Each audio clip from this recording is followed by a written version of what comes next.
3, 2, 1. Good morning. It's Wednesday. Right now it's 8:40. There's a ton of stuff that we want to talk about. First, we want to hear, how are you doing today? Go ahead and put in the comments, what are you up to this beautiful day? And let us know how you're spreading some positivity. Curt, how are you feeling this morning? I know there's some issues going on in your body, but Dr. Chapa he's like to the rescue for the most part, right? Yeah, he's to the rescue right now. Hopefully we'll be able to take care of that before the end of the day. Like maybe do another meetup. That'd be fun. Meetups with Dr. Chapa are fun. He comes in every Tuesday. We talk about health, wellness. Today we have a fun day. We're going to be talking to, I believe it's Provident Oak Financial, about finances, seeing what we can do to secure our future, seeing what you can do to secure your future, and making sure that your kids are taken care of. If anything ever happens to me, my family's good to go. We're also going to be talking to Paloma from the Moore Memorial Public Library in Texas City, one of our best friends, taco expert. There's a fly. And hey, I got him, but it's 8:41. We're going to be hanging out just on Facebook for the next 2.5 minutes, and then we're going to get into it on the FM. Good morning, Desiree. Good morning, everybody hanging out. Okay, we need to get into the nitty-gritty. There's something I want to talk about, and it's actually pretty cool. I downloaded the app myself. It's called Face App. Have you seen any people on your Facebook friends list, maybe on Instagram, posting pictures of themselves, and there's a frighteningly accurate, older photo of them? I'm a little concerned about how accurate this app is. Have you downloaded it? I have not downloaded it. I don't want Facebook to have access to send friend requests of me being an old man to everybody on my list. Well, lucky for you, I actually downloaded it and did a picture of you. So this is what you would look like if you were old. This is what Curt would look like whenever he's old. I downloaded the Face app, and I used it on my Curt gosh, that's Casper. Beautiful. So there's that. How did I get so much hair? Why is it so white? I don't know. You look like a biker pirate or something. But this is what Curt Casper would look like in the future. So this is what everybody has to look forward to when there's Kickstart with Gardy 2099. When we're doing this. What happened to my eyebrows? They're still gone? Yeah, those bad boys are shaved off. We shaved them off in 2098, and they just never grew back. We were doing a Share-a-thon fundraiser, so that way we can do our Area 51 studio to broadcast to Mars for the people that live there. Oh, my. How come it didn't do your face? No, it did do mine. This is just what I look like in 2099. Okay, can I see? That's just what I look like in 2099. So let us know, have you done the Face app? Maybe you have actually done the photos. Feel free to post them on our page because we want to see, or if it'll let you, post them in the comments. But Curt, I think you look good. And I mean, I do too. I feel like I aged gracefully. What about you? Wow. I can't even. I don't even know what to do with this. Who's heard of Face app? It's really fun kind of going around. But is this what we should be using our technology for? Is this what it's come down to? I guess it's fun. It's fun, but yeah, I downloaded it last night. It was 10:30, and I'm laying in bed, and this is what I'm doing. We got 18 seconds. We're going to go on the FM, but let us know, Have you heard of it? Have you done it? What are you up to today? We're going to have an exciting day, spreading some positivity and some love. Hey, and if someone's trying to drag you down, don't let it. This morning I started praying as soon as I walked in the building, and it's going to be an awesome day. I know it. Good morning. This is KHEA Radio 99.5 FM. This is Kickstart. My name is Gardy. And I'm Curt. And this is your new morning routine, the best way you can start your day every weekday from now till, I'm going to say, at least 2099, as we were talking about the future of KHEA Radio, right before we went on the FM. Oh, the Face app. The Face app. If you look like an old dude. If somebody hasn't heard of the Face app yet, Curt, can you kind of give them the explanation? What is the Face app? Well, you're the one who brought it to my attention today because I kind of saw it last night. And I'm like, I'm not doing it. They're probably going to charge me $8 for doing it. But apparently you downloaded the app and changed my face. Version. There's a pro version, but this is the free version. You can actually, here's the best part. You can do young, and there's 2 young versions. For cartoon version of Curt, it doesn't look much different than the original. Okay, can you switch back to this camera, Eldridge, right here? Here's what I'm going to do. You can actually switch between. I'm going to see if I can get this. If you're not watching on KHEA Radio's Facebook, you may be missing out on some of the activities that are taking place. But the Face app is kind of like a new craze that has taken over at least my social media feeds, where you can see what you look like whenever you're a little bit older. And some of these photos are pretty frighteningly what I assume would be accurate, but it's fun. All in fun, right? I can't even with you right now. Why? I can't even. Why is it doing it in my face and not your face? I think it is. We already went through this. This is just what I'm going to look like when I'm older. I'm turning into a cartoon, and I look the same. I aged gracefully. So is the app only for what you look like when you're 29, like in the year 2099? Because I don't know if I'm going to make it to the year 2099. Because I would be 111 years old, which is possible. Kurt, you'd look great as 111. The But way you keep up imagine- with your body now, I feel imagine my back, right now at age 30, add another 70, 80 years to it. Oh, man. well, that's why it's important to take care of yourself, right? Right. Every day, take care of yourself. So I did it to me, like an actual photo of myself, and I feel like everybody else's photo turns out really good, but mine, I don't think this is what I look like when I get old. At least I hope. And then I don't even want to show you guys. Maybe Come I on, will. we got to see it. If you're going to show pictures of me, you got to see it. Maybe we'll save it later, right before 9 o'clock. Right before 9 o'clock. This You is can't- KHEA Radio I'm downloading. 99.5 FM. I'm downloading the app. I don't care if it sends friend requests to all of your Facebook friends as you as an old person. So what we're talking about is we saw our good friend TJ Alds, who runs I-45 Now. If you haven't liked I-45 Now, you're missing out on all the greatest news in our area. He made a post on Facebook and said he's gotten about like 30 friend requests from people he's already friends with, but it's them as old people. And it's a little concerning. He goes, is this a time machine? Like people who are that age and look that way are sending me friend requests back today? Or are there people that are using that to try and steal identities and gain, confidential information from people that are trying to claim, hey, make up a name, use a photo of somebody, turn them old, and then you can be like, hey, what's up? Scams. I don't know. That's crazy. Either way, it's a concern. Perry Brooks got hacked and yeah. sent me a request, and I was like, I'm not clicking on this. Did you message back to him? Yes, I What'd did. you say? I said, what is this? Was he like, oops? Oops. Yeah, he goes, a minute I got into New York City, immediately, like within like 2 minutes, he was hacked. Did he take his food truck like on tour? Is he traveling in his food truck? I really hope he is, and he's just like setting up, smoking brisket on the way. If you are going on vacation and you own a food truck, why not? I just got back from vacation, and it's expensive. Like, if you can make that cost up, you're like, yeah, I'm going to sling some food around, make my money back up from that vacation. Why not? Or use it as a tax write-off. I'm working. I'm working. I don't know how it works.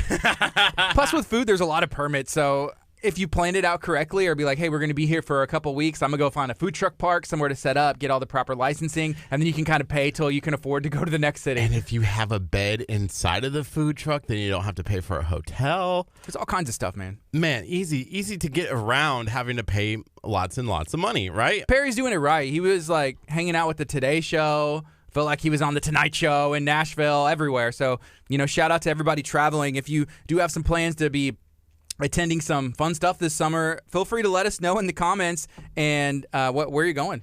I do want to give a shout out to a couple people. Vince from Moya Fitness and Performance says, what's up? Sarah Vince? Santini did a laughing emoji for like the second. I feel like that's the only thing that she knows how to do, because that's the second time that she's tuned in and the second time that she's dropped a laughing face emoji. Trudy says, good morning. Good morning, Trudy. And Paul says, morning, guys. Looking sharp this morning, fellas. Oh, you know it. We appreciate that. And today we're shooting a Shine on the Mark. And whenever we shoot, we're not shooting Shine on the Mark anymore? That phone call that we missed this morning was saying, hey, we got to reschedule. So we got to figure out a plan again, because people can't keep their schedules like we do. Neither can we, for the most part. But no, I'm excited to shoot Shine on the Mark. And with that being said, I may take my jacket off. But I guess we can shoot it tomorrow, hopefully. I hope that's so. fun. Yeah, so we'll have to make a phone call. We're doing it with Alex's AC, which is located in the great city of Lamarck. We're proud to partner with the city of Lamarck to bring you Shine on Lamarck and all the other great videos that we've done for the city of Lamarck. Yeah, it's good stuff. Good stuff. So we have about 10 minutes before 9 o'clock. We're going to be having a great day, and I hope that you do too. Let us know again if you're watching on Facebook what you have going on. It's going to be a fun time. We're going to be talking about finances for this first hour. And Kurt, whenever it comes to finances, do you feel like you have questions? Are there things that you can learn, or do you pretty much have it all figured out? Finances, I do have a little bit that I would still like to learn. I still question, and it's something that I find very intriguing, and I wish I could ask my dad kind of about some of this stuff. Growing up, we always had something. we always had enough. Like if I wanted a toy, my dad would get me a toy. But it wasn't like he had this big, fancy, big boy job. He had, he went and located lines, or he owned his own gas station. It wasn't like he was raking in the money, but money was never one of those concerns for us. And I'm like, how? Like, I think I make more money than my dad did. And somehow it's, so it's intriguing. Well, it sounds like your parents let the kids be kids. Life is not always easy, but the reality is those are not kids' problems. Your job as a kid and your parents, they obviously realize this is, hey, go to school, participate in sports, be a Boy Scout, play outside.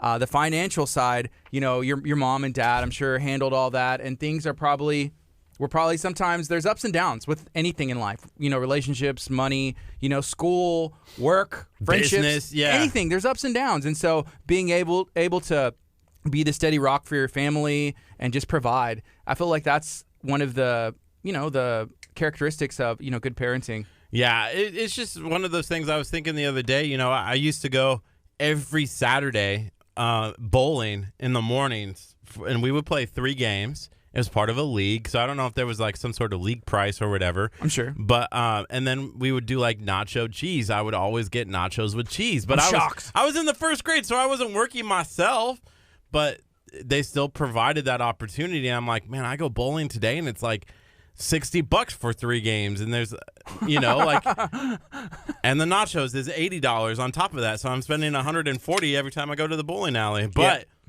somehow they still provided. So yeah, it'd be great to see like, hey, maybe there's a way to do something different. Me and our intern Eldridge, I was chatting. He was mostly just I feel like amusing me by listening and being like, okay, that's right. But I think that whenever it comes to money, and Pastor Hallam touched on this the other day whenever he was in studio with us, whenever it comes to money and like financial principles, you can pray all day long and God can bless you, and he can give you wisdom on how to handle things.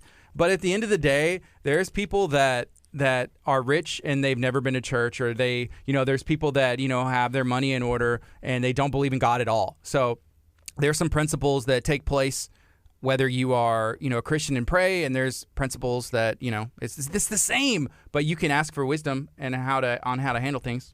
Is there something wrong with my shirt? What are you looking at? No, it's fine. Hey, can we take a break over the FM and then come back and finish kind of what we're talking about? Yeah, this is KHEA Radio, 99.5 FM. KHEA Radio.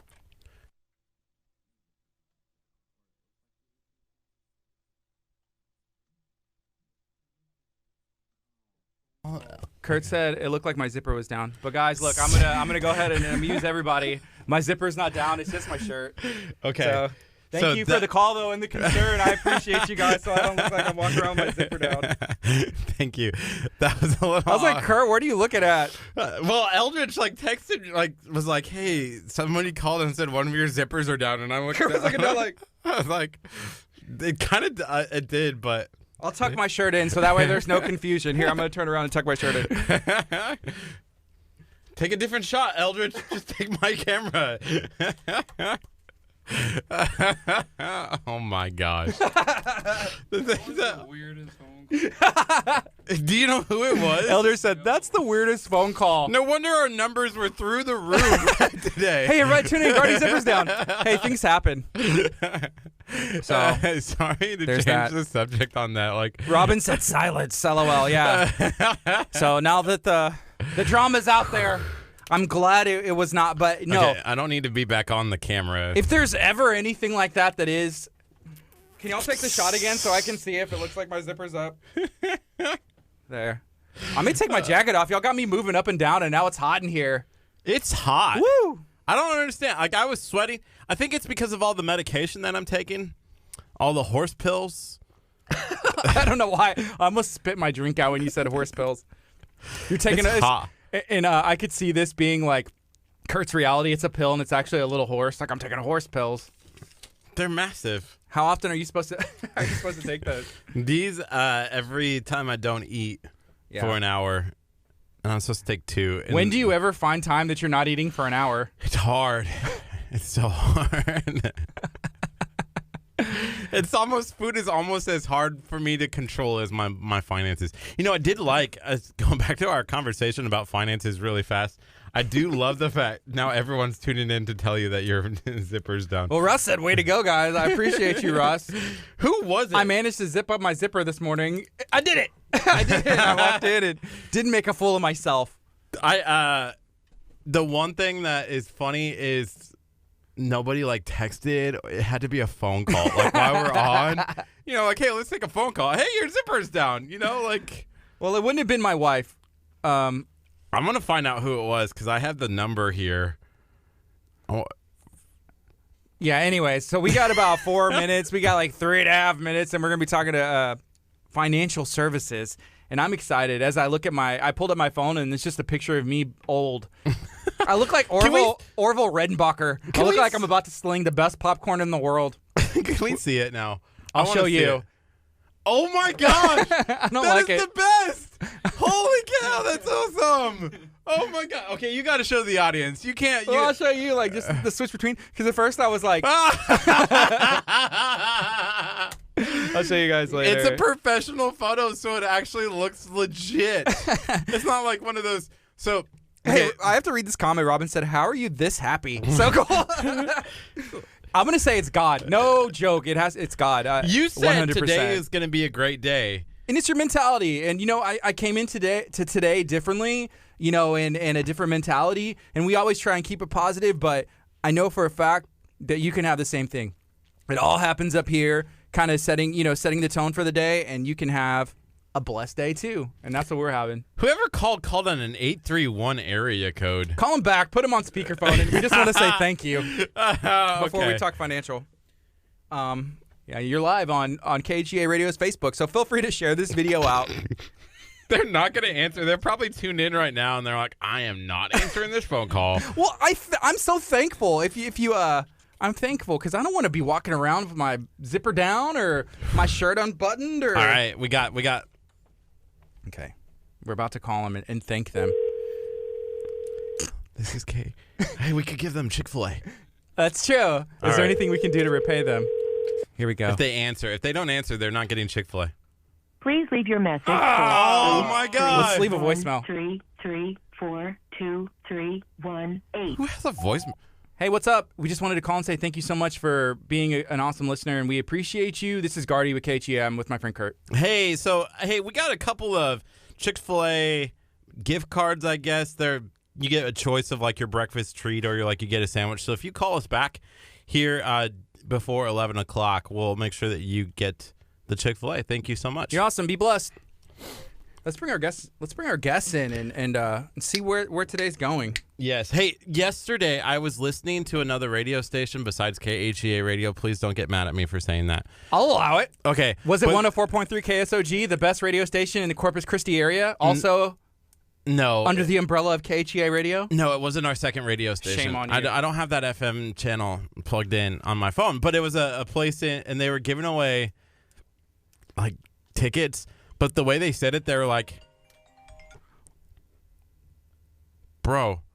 Somebody called us. I wonder if it was our person claiming the Chick-fil-A. Yeah. Anyways, they said, we just got a call from our prize vault. And, it was kind of a cool way to say it. Like, we just got a call from our prize team, and we're able to give away these tickets at 6:35. But I was busy at 6:35, so it couldn't work. Well, let's bring in our guests. Let's get into this and have continue this awesome day and trend, and then we're going to go back on the FM. We're having fun. It's a Wednesday. What's up, Wednesday, is what we said in the description. And what that means, Curt was like, are you just specifically talking to people named Wednesday? I said, no, we're trying to figure out what everybody's up to on this Wednesday. From the Addams family. Hello. Hi. How are y'all doing? My name is Gardy. Nelson. Nelson? Ree. What is it? Ree. Ree? Ree. Rhiannon, but Ree's not. Gotcha. Ree's easier than the other way. I was practicing. I was like, Rihanna. Were you trying to do Rhiannon? It's like Shannon, but Rhiannon. Rhiannon. Yes. No, I lost mine. Even I only say Reed, so. Yeah.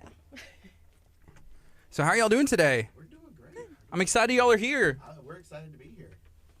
I'm gonna get y'all flip-flopped around, and what I'm gonna ask y'all to do is just make sure you talk. You can situate the mic, move it closer, but talk like relatively close so we can hear y'all the best. Okay. If you want to put on the headphones, you can put on the headphones. You don't have to if you don't want to. So it's totally up to y'all. I'm gonna go official. I'm gonna go official, and I'm gonna put the headphones on. I love it. Yeah. I'm feeling it. There we go. Ree? Oh, I'm just kidding. No, that's a totally different sound. That's great. Oh yeah, I like it. I'll try. Yeah, it makes you feel good, and you Oh, can wow. kind of hear what we hear and any of the ramps and the music stuff. So we got about 45 seconds, Okay. and we're gonna go back on the FM. But we're hanging out with our Facebook feed right now, and it's gonna be a good time. Great. So the name of the business, is it Provident Oak Financial? Yes. That is correct. Okay, cool. Making sure we're on the same page. That's what's in our calendar, but sometimes we put things in wrong. Oh. And we were in a situation like that 2 days ago. And there was a husband and wife, and we talked to the husband. He has scheduled the wife, but I guess he shared the name of where he works. Which they're closely related, but we thought we were talking about one thing, and then it was a totally different thing. Oh, But it was still good. So here we go. 5 seconds. Good morning. This is KHEA Radio 99.5 FM. This is Kickstart. My name is Gardy. And I'm Curt. It is 9:01 on a Wednesday. We're excited. We have two very special guests. We have Nelson and Ree from Provident Oak Financial in studio. They're going to be answering our questions. And if you're watching on Facebook, they're going to be answering yours as well. Or you can text in 346-704-1806. So I'm going to get into it just asking, what is Provident Oak Financial? All right, so I'll go ahead and take this one. Provident Oak Financial is a private practice investment advisory firm and financial planning firm. We actually created Provident Oak Financial at the beginning of this year. So I've been a financial advisor for almost 10 years with major wirehouse firms. I won't name any names here, but with a couple of different ones. And we had a vision to really work with people and bring value to their financial situations. And so we wanted to eliminate conflict of interest from the equation and create an environment for clients that wanted value brought to their situation in whatever that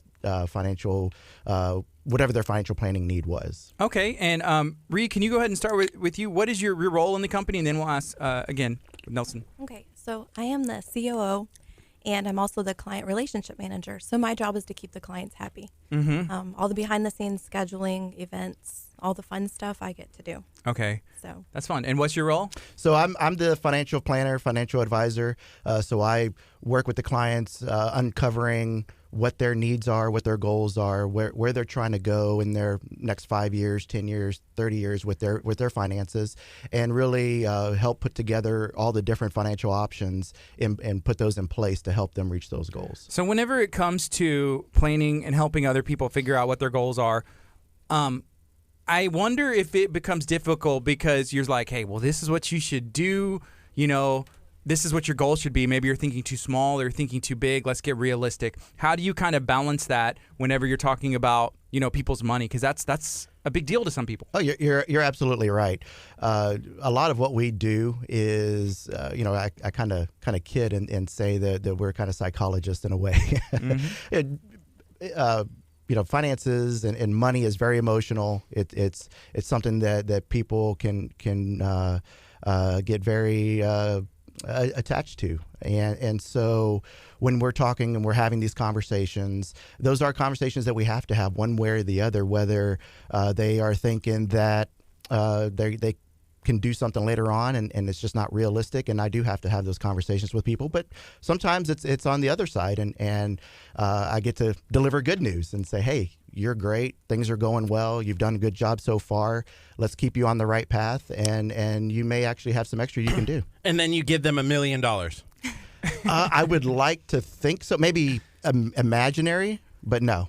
But maybe like 30 years from now, we can take your money and turn it into $1 million to where you'll be in where you want to be or what's realistic, right? All according to their plan and what they want, what they need. There's not so much of a focus on the dollar amount because that's going to be different for everyone. What we really want to do is just take them from where they are and help them get to where they're trying to go. And that always doesn't I should not always doesn't. That doesn't sound right, but it's not always the case that they need $1 million to retire or something like that. It all depends on their individual situation. Yeah. What is a good amount? I know you just said, hey, everybody's individual, like it's different, right? But what is a good goal? Like you're middle class, you're average American, maybe both work, you have like 2 kids. Like what is a goal? It's 2019. By the time you get to retirement age, if you're in your 30s, what's a good goal to have to like be able to live Dickinson, League City, Texas City, Lamarck? Is there like a goal that you should be reaching for? Or is that, if that's like a double-edged question? Yeah, that's not really. So actually, and I apologize. I forgot that I do have to read a disclosure before we go on. I apologize. I do have to jump into that and read that. So the opinions voiced in this show are for general information only and are not intended to provide specific advice or recommendations for any individual. To determine which investments may be appropriate for you, consult with your attorney, accountant, and financial advisor or tax advisor prior to investing. Securities are offered through LPL Financial, member FINRA, SIPC. Can we get a copy of that, please? Yeah, absolutely. Because we're going to adjust it, and we're going to say that every show. Just because we want to protect ourselves. Yeah, I'll get you a copy. The opinions in this show are not necessarily accurate. You shouldn't base anything. Go talk to a lawyer or a doctor. Either one. I feel like Chapo should have something like that too. Maybe his stuff works. Like you everything that he does, it works. We've seen it, so it's really fun. It'd be funny if he started every show. The voices and opinions on Dr. Chapo's Chapo Talk. Yeah, Ree, how important is customer service whenever it comes to financial services? It's actually a huge part of us. That's one of the things we strive is to give that extra value, which comes from how we treat our clients. It's very important. Our clients are not another number. I know their family, their children, their anniversaries, their birthdays. They're going to get cards from me. If something happens medically, I'm going to reach out. Yeah. So it's really important, at least to us. Yeah. Yeah. We generally say that we want to celebrate when our clients celebrate, and we want to mourn when our clients mourn. And the families that we work with know that we're there every step of the way. So one of the things that I saw, at least you had messaged me, and I went and kind of looked it up a little bit. Who I was talking to. Yes. You're all KHEA. I wasn't sure. Yeah, we're all KHEA radio. That, you guys kind of also work with people who have like different values and morals that might be difficult to put their money to. And I didn't realize this, but there are even like different tax ways to do that too, where if you are a preacher or pastor, you can decide where your tax money goes and how you support different things that your tax money can support. But you still have to pay taxes, but you just it's a different way of doing it. And I didn't realize that until about a year or two ago. I don't know anything about that. I don't know. Yeah, basically you guys help people who don't want their morals to be adjusted based only because of money. Right. Now, on the tax side, that would be a question or a comment from a CPA. But what we do is a strategy that's called biblically responsible investing. And so what we're able to do is really take someone's beliefs and values and incorporate those into their financial plan. And so most people may have heard of socially responsible investing, and that really evolves around, and actually I'm going to read some notes here that I brought just so I can make sure that I don't miss anything. But so maybe it'll avoid areas like alcohol, gaming, tobacco, nuclear power, women's rights, fair lending practices. That's typically what falls under socially responsible investing. But what biblically responsible investing really does is takes our values as Christians and avoids areas that may be of objection for Christians who are Bible-believing Christians like we are. And so what that would mean is that you would not invest in a company that would maybe give money to someplace like that would provide abortion, the distribution of pornography, and areas like that. So y'all do the research to see, if you're investing here, this is what this company supports, this is where they stand, so it kind of lines up with what you believe. Right. We have partners that we work with that will help us do the screening on the investments. So kind of maybe taking a couple of steps back, whenever someone invests in a mutual fund or an ETF, these are really just vehicles that hold different investments. And most people, if you were to ask, what do you own in that mutual fund or in that ETF, they wouldn't know. And as Christians, we have a responsibility as stewards of this money that we've been given by God to know and have that information and to know where that money is being invested.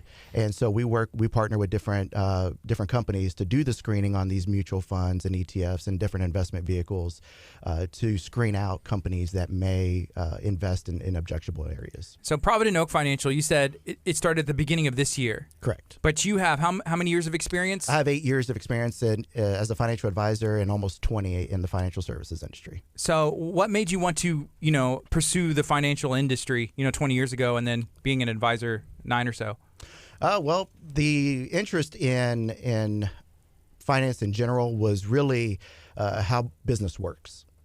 And that's really what got me started is how does our economy work? How do businesses make money? And what do they do in order to make money? And then once I got into the financial services industry, then getting into giving financial advice, financial planning, and investment advice really was just kind of an extension of that and was the next step in my interest and where I wanted to go with helping people. Okay. So I'm friends with a lot of people on social media, and you see people from all walks of life. Some people maybe are one paycheck away from potential disaster. How am I going to pay my bills? Harvey came and knocked out a lot of people's savings. Can anybody start investing today, or do you need, because I think the perception is, man, I don't have an extra, this much money a month to tuck away. Maybe, do you, do not? Can anybody invest? Yeah, just about anybody can. Whether or not they should is a individual conversation that we should have or they should have with a financial advisor to see how they should go about doing that. One of the reasons that we created Provident Oak was we didn't want there to be any minimums that people had to have in order to start a financial plan. And it's really all about planning. And I know a lot of when people hear the title financial advisor or wealth management advisor, they strictly think investments, but that's just a piece of the puzzle. That's not the entire plan. That may be the core, but it's not going to be everything. And so when we created Provident Oak, we wanted to be able to bring value to everyone's situation, regardless of where they are, and be able to, whether they have $10,000 or they have $10 million, if we can bring value to the situation, then we'll do that. If not, then we will let them know, no, we may not be the right people for you to talk to, but here's where you can go to get the advice you need. Okay. What if you have like $10, like a month? Well, budgeting is something that we do.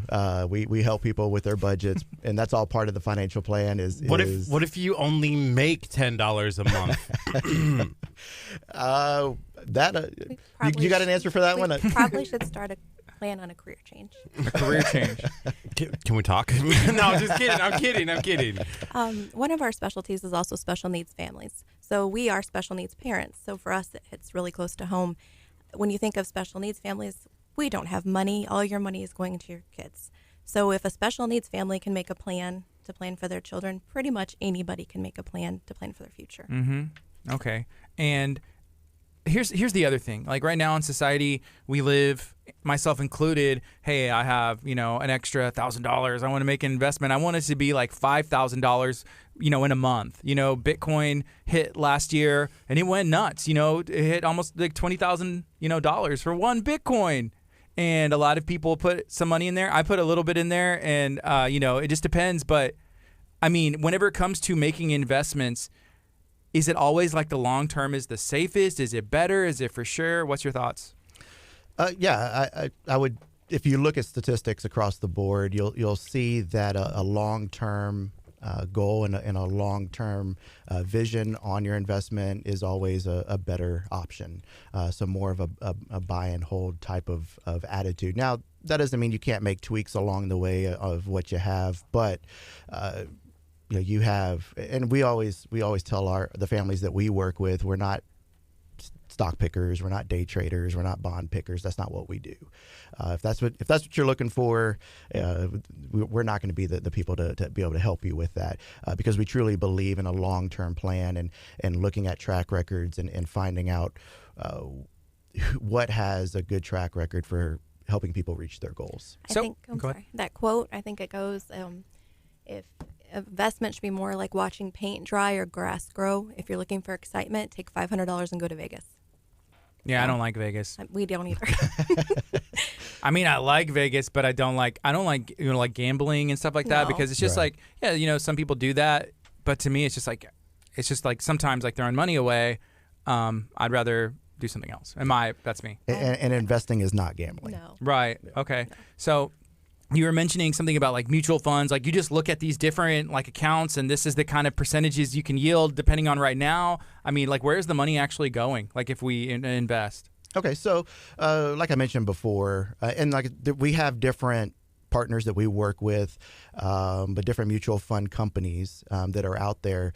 When you buy a mutual fund, all that is a basket of investments. So it's going to have, depending upon the mutual fund, how many stocks they'll have is up to how that mutual fund's created, and it could have stocks and bonds or whatever the case may be. But kind of in this illustration, it'll have a basket of stocks, and you'll be able to get that list of stocks from the mutual fund company themselves, and in that is where you'll determine how much that mutual fund would grow, and when your investment is in a share of that mutual fund, it'll grow that percentage. Okay, my other question, and we touched on taxes, and you mentioned like, well, we're not CPAs, that's what we do. But like if I'm investing, is that money taxed beforehand, and then like you're only taxed on the interest, you're taxed on the full amount, like 40 years from now if I pull it out, like when do you get hit with that bill? Sure. So that's going to be whether it's what's called a qualified account or a non-qualified account, so a retirement account or a taxable account. So a retirement account is taxed when you take the income later on down the road. Generally, that's going to be during retirement after age 59 and a half. If you take money before that, there's an IRS penalty for doing so. If you put it in just a regular brokerage account or taxable account, then you are taxed on the growth of that money. So what's called capital gains taxes. Okay, and then my other question, and you said something about, 10,000, 10 million. Is that something like, hey, I'm investing now, this money's going to sit, or can I add to it, every month, or can I add to it yearly to make it grow and eventually be more? Or does it just depend? Well, it's going to depend, but it's going to depend upon the plan that you have in place. So whatever your financial plan is, we would go through that conversation and determine how much you should be putting away for retirement, how much you should be putting away in a general investment, how much you should be saving for an emergency. So a lot of people are familiar with Dave Ramsey. We take a lot of his concepts and put those in place in the financial plan when it comes to limiting debt, what debt is smart to have and what debt is not smart to have. Yeah. And what situations would best benefit you to not have debt is something we talk about. Curt, are you familiar with Dave Ramsey? I've heard of Dave Ramsey. The one thing that's really intriguing about Dave Ramsey that I still am mind blowing of is he's like, don't buy a car unless you have all the money to buy the car from. Don't buy a house unless you have the house. I'm just looking, I'm like, I'm never going to be able to afford a house, because there's no way I'm going to have $170,000 sitting in my bank account to buy a house without, putting money down. Yeah, without going to the bank. Sure. Well, I think really the lesson to take from it is patience. I think we live in a society now that is about instant gratification. And just like investing, a lot of people want to see their money. They want to make a ton of money right now. But it's really about patience, about having a plan, looking at what you're wanting to do. If you're wanting to buy a house, okay, well, how can I do that in a smart way? Or if I want to buy a car, do I take out a loan? Do I lease it? Do I buy it outright? So what are your different options? What's the best way for you in your situation as an individual or an individual family what's the best way to do it. So it's really just practicing patience. Yeah, I like that. There's a lot of different ways to achieve goals, and Dave Ramsey has worked for a ton of people, and then there's other ways to do the exact same thing. To get to where you want. Me and Curt talked the other day, like financial stability, making sure that your kids are taken care of. If anything happens, to me, that my kids are good, and my wife, is as well. But just making those almost, there's not any program, but there's a lot of programs that'll get you to where you need to go in different ways. Yeah, there's a lot that I've done some investing myself. It's never worked out because I ended up short-term investments. It's short-term investments that it's like, and all right, there went another $7,000 just gone. Well, I think it's almost sometimes you confuse what may be a long-term investment as a short-term investment. So you watch it and be like, man, 2 months went by. Man, my money should be a lot more. What's going on? I think it's realistic expectations, which you mentioned that you kind of help figure out and set at the beginning. Right. Absolutely. You always want to, and that's what we try to do is really set those expectations for those that we work with, and really let them know that this is not a 1 month plan or a 1 year plan even. It's you're talking 20, 30 years down the road. What's the best part of your job? Just making a difference in people's lives. That's why we do what we do is we really feel like we can bring value to people, really let them see the light at the end of the tunnel, no matter what their situation is. Yeah, you mentioned earlier customer service is important. You want to celebrate whenever your clients celebrate, and then also be there with them if there's something that's down. And we were talking about this earlier. There's always ups and downs in life, but having that steady. And this is actually a conversation we had with our good friend who works here as well, which he doesn't like being talked about on here. But, he helps set realistic expectations for us in everything, not just in money. But can you take some of these principles and use them for things that aren't money? Maybe not even finances, relationships, I don't know, careers. Well, I mean, you could pretty much relate anything to anything, but yeah, I mean, how you treat people, that could be related to anything in life. I feel like no matter what you're doing, you should treat people like you want to be treated. Mm-hmm. And it doesn't matter if you're helping them in finances or you're helping somebody on the street. So yeah, it could be related to pretty much anything. Okay. Right now it's 9:22. This is KHEA Radio.com, 99.5 FM. This is Kickstart. We're going to be on till 11. Right now we're talking to some investments, an investment group that is doing some really cool things, brand new. Just started at the beginning of this year. So one of the things that I want to talk about is where is the best place right now to put your money? I know your opinions can't influence, but there are different tools that you can utilize today that can help grow your money. Can you kind of explain? If I walked in as a client, what are you telling me? Well, unfortunately, I can't give any specifics over the radio on the best places to put your money. That would just be a conversation that you would have to have with your financial advisor in what's best for you and your specific plan. Okay, cool. Is there anything else y'all would like to share while y'all are here today? I would like to say a big misconception for biblically responsible investing. People feel like they either have to give up performance or their values, and that's simply not true.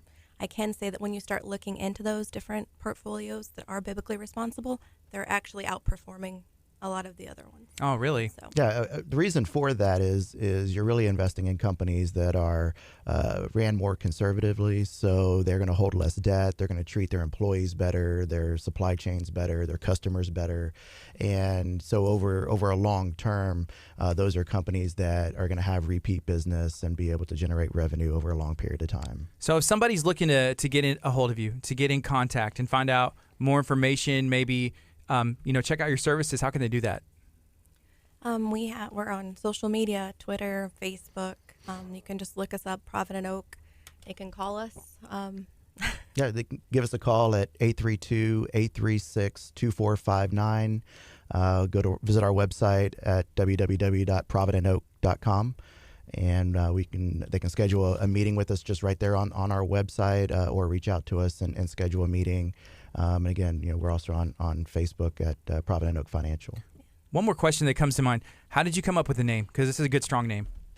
Well, to be providential, planning for the future, and the oak tree is a symbol of security and also since we like to work with families, the family tree. So that put those two together to get Provident Oak. Were there any other names that were in the running? It was like, hey, this is our top two, top three, and it's like Provident Oak wins. Well, me not being very creative, she's the creative one of the two, but she kind of left it to me to come up with some names. I'm trying to think of. It was a long process. It was a big choice. So I think one of the close contenders was Minas, which is the currency from the New Testament. And what's it called? Minas or Minas? Yeah, and so if we look at the parable of the tenants, and that's where this idea of biblically responsible investing comes from, is the parable of the tenants, and how as stewards were to invest and grow those investments. And so that was one that was out there. But then I started thinking that it might be a little hard for people to understand and get the. How do you say it? And then like the education of what it means, because people would be like, Provident Oak, that name, you can kind of, it sounds like a bank, Provident Oak. And very the oak tree, it's sturdy, it's been there forever, it's a massive tree, and this is like a strong, it's in the name. But Minas, it would be the education, like what does that mean? How do you say it? Am I saying it right? What's going on? we'd have to go through a lot of words in order to let people know what it's all about. So. Okay. Whenever it comes to building a team, how do you find those people that I guess are on the same page as you, and how important is that at Provident Oak?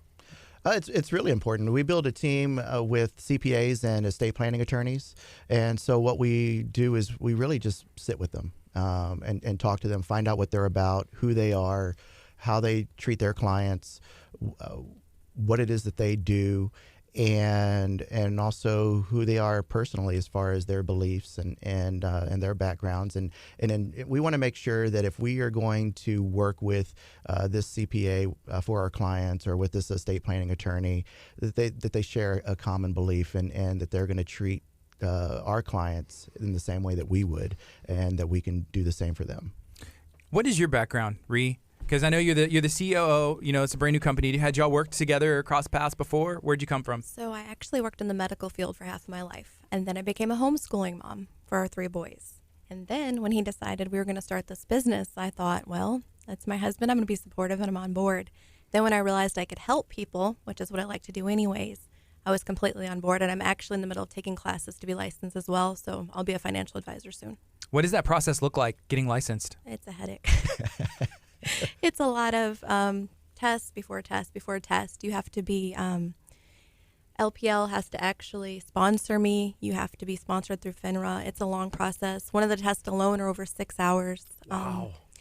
It's a long process. And like I said, you have to start at the beginning, and if you fail one test, you can't even go on to the next, and you just keep going. So how long does it usually take?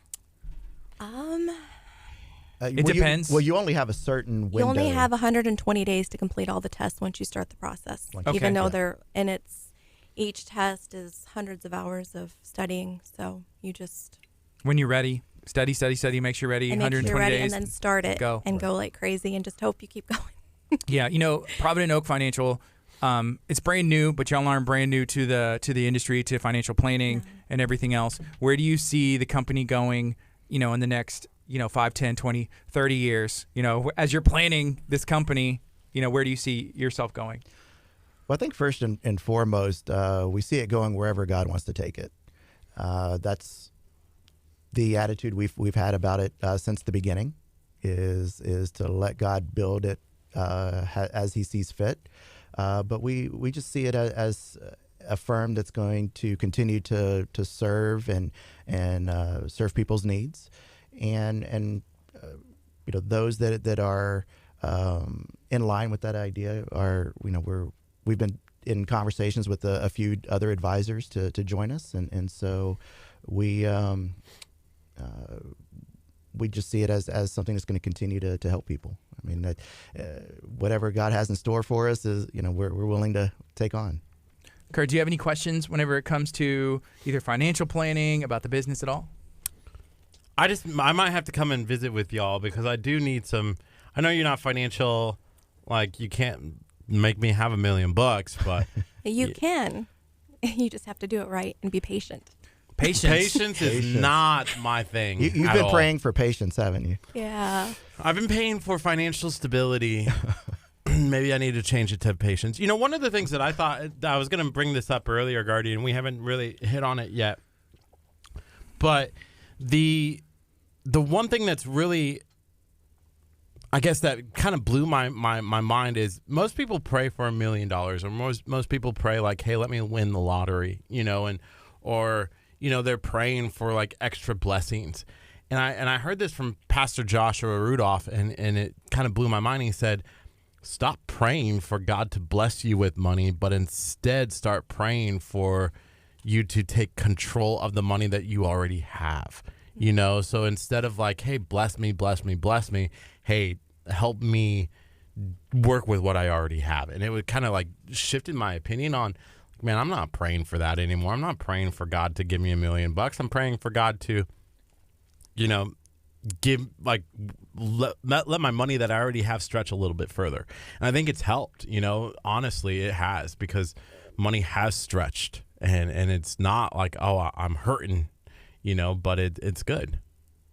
I think a lot of the time, if you can't, and again, me and Elders were talking about this earlier, if you're praying and you did like stumble across or somebody won the lottery, but if you can't manage, I get paid, whatever, $500 a week or whatever it is, and you can't manage that, how are you going to manage $1 million? You're going to use those same principles that you already have, which are, I'm going to spend it, or whatever you're already doing on that bigger scale, and then you're going to end up in that same situation, and sometimes even worse. You see that, people win the lottery and then they're filing for bankruptcy because they can't manage, because it's principles, right?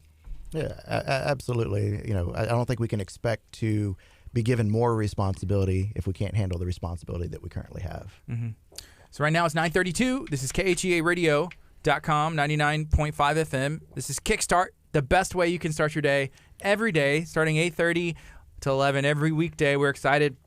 We're talking to Provident Oak Financial right now. Later on in the show, we're going to be talking to our good friend Paloma Lenz from Moore Memorial Public Library and also from Taco Ventures fame. I was going to say something about tacos, because if she doesn't bring in tacos, I might flip this table. Like, I might be mad. How can, I myself, who spent a lot of money on tacos, stop spending money on tacos? I would say come in. We do free consultations. It's really individual. You need to come in and sit down, and we have to look at, everybody is so different. We'd make a plan for you. How long is that process? Coming in, sitting down, how much time do I need to etch away, and what kind of questions are you asking? Well, if we're going to be talking about tacos, it's probably going to take a while. Don't take away my tacos, though. Like, let's find a way where we don't take away the tacos, but we increase my savings or something. Can we reduce your taco consumption? Is that feasible? You're gonna have a lot of people upset with you if you reduce tacos. Let's grow the tacos. Let's not reduce the tacos. Mm-hmm. Well, isn't that why they created Taco Tuesday, was for tacos? We're tacos every day. Oh, okay. as you can see from our studio. Yeah. I saw the one on this side. I didn't see the one on the other side. It's his brother. Okay. But I would give the first appointment. Usually takes about an hour. Really, just to have a discussion.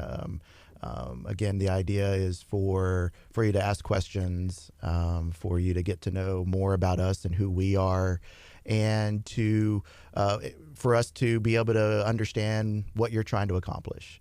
And then there's a number of discussions after that before we finally get together and have a plan in place. But the first time, it's about an hour.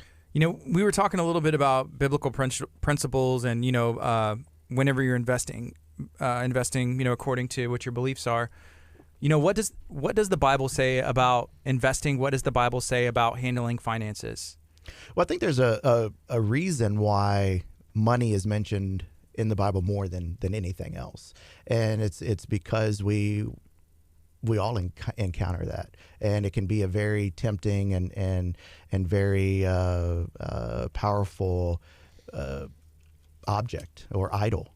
And so when we look at the parable of the tenants and our responsibilities that we can take from that, or if we look at in Genesis, and how we were given dominion over the earth, and so there's many different places in the Bible that tell us that we're going to encounter this problem, that it can be an idol, that it can be something that we would struggle with,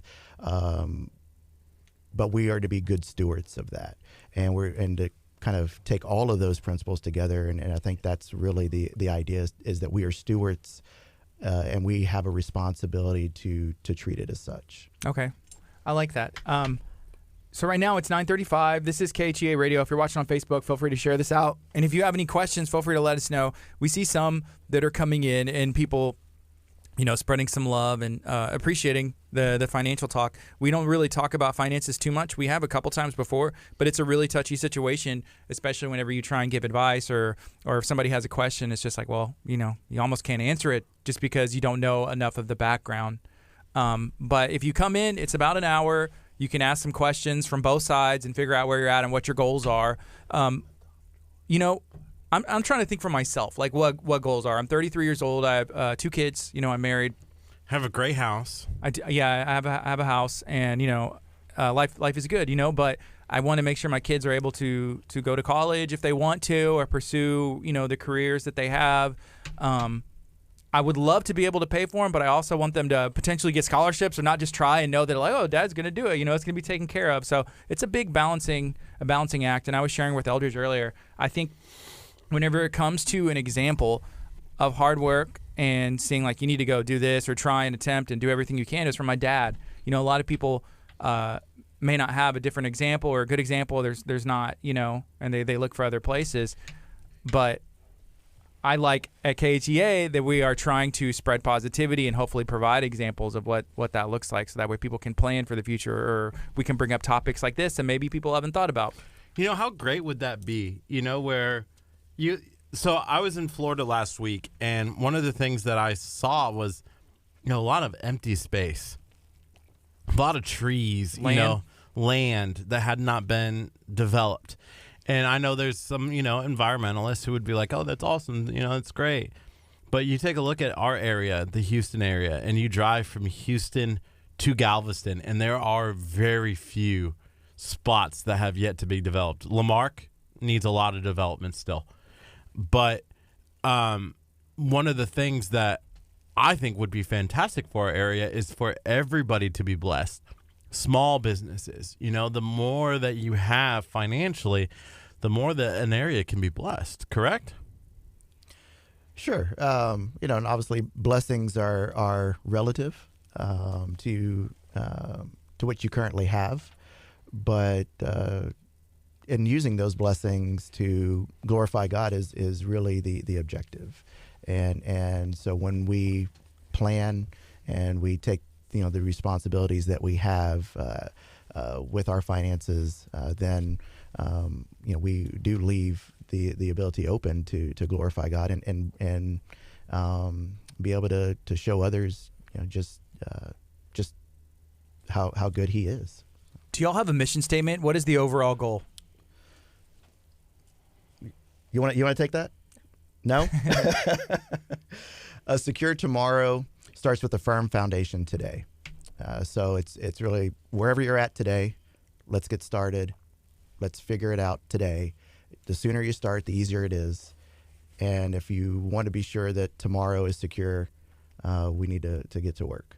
Okay. And that's something that one of our friends, Dr. Aaron Chapa, says, like, hey, when's the best time to plant an oak tree?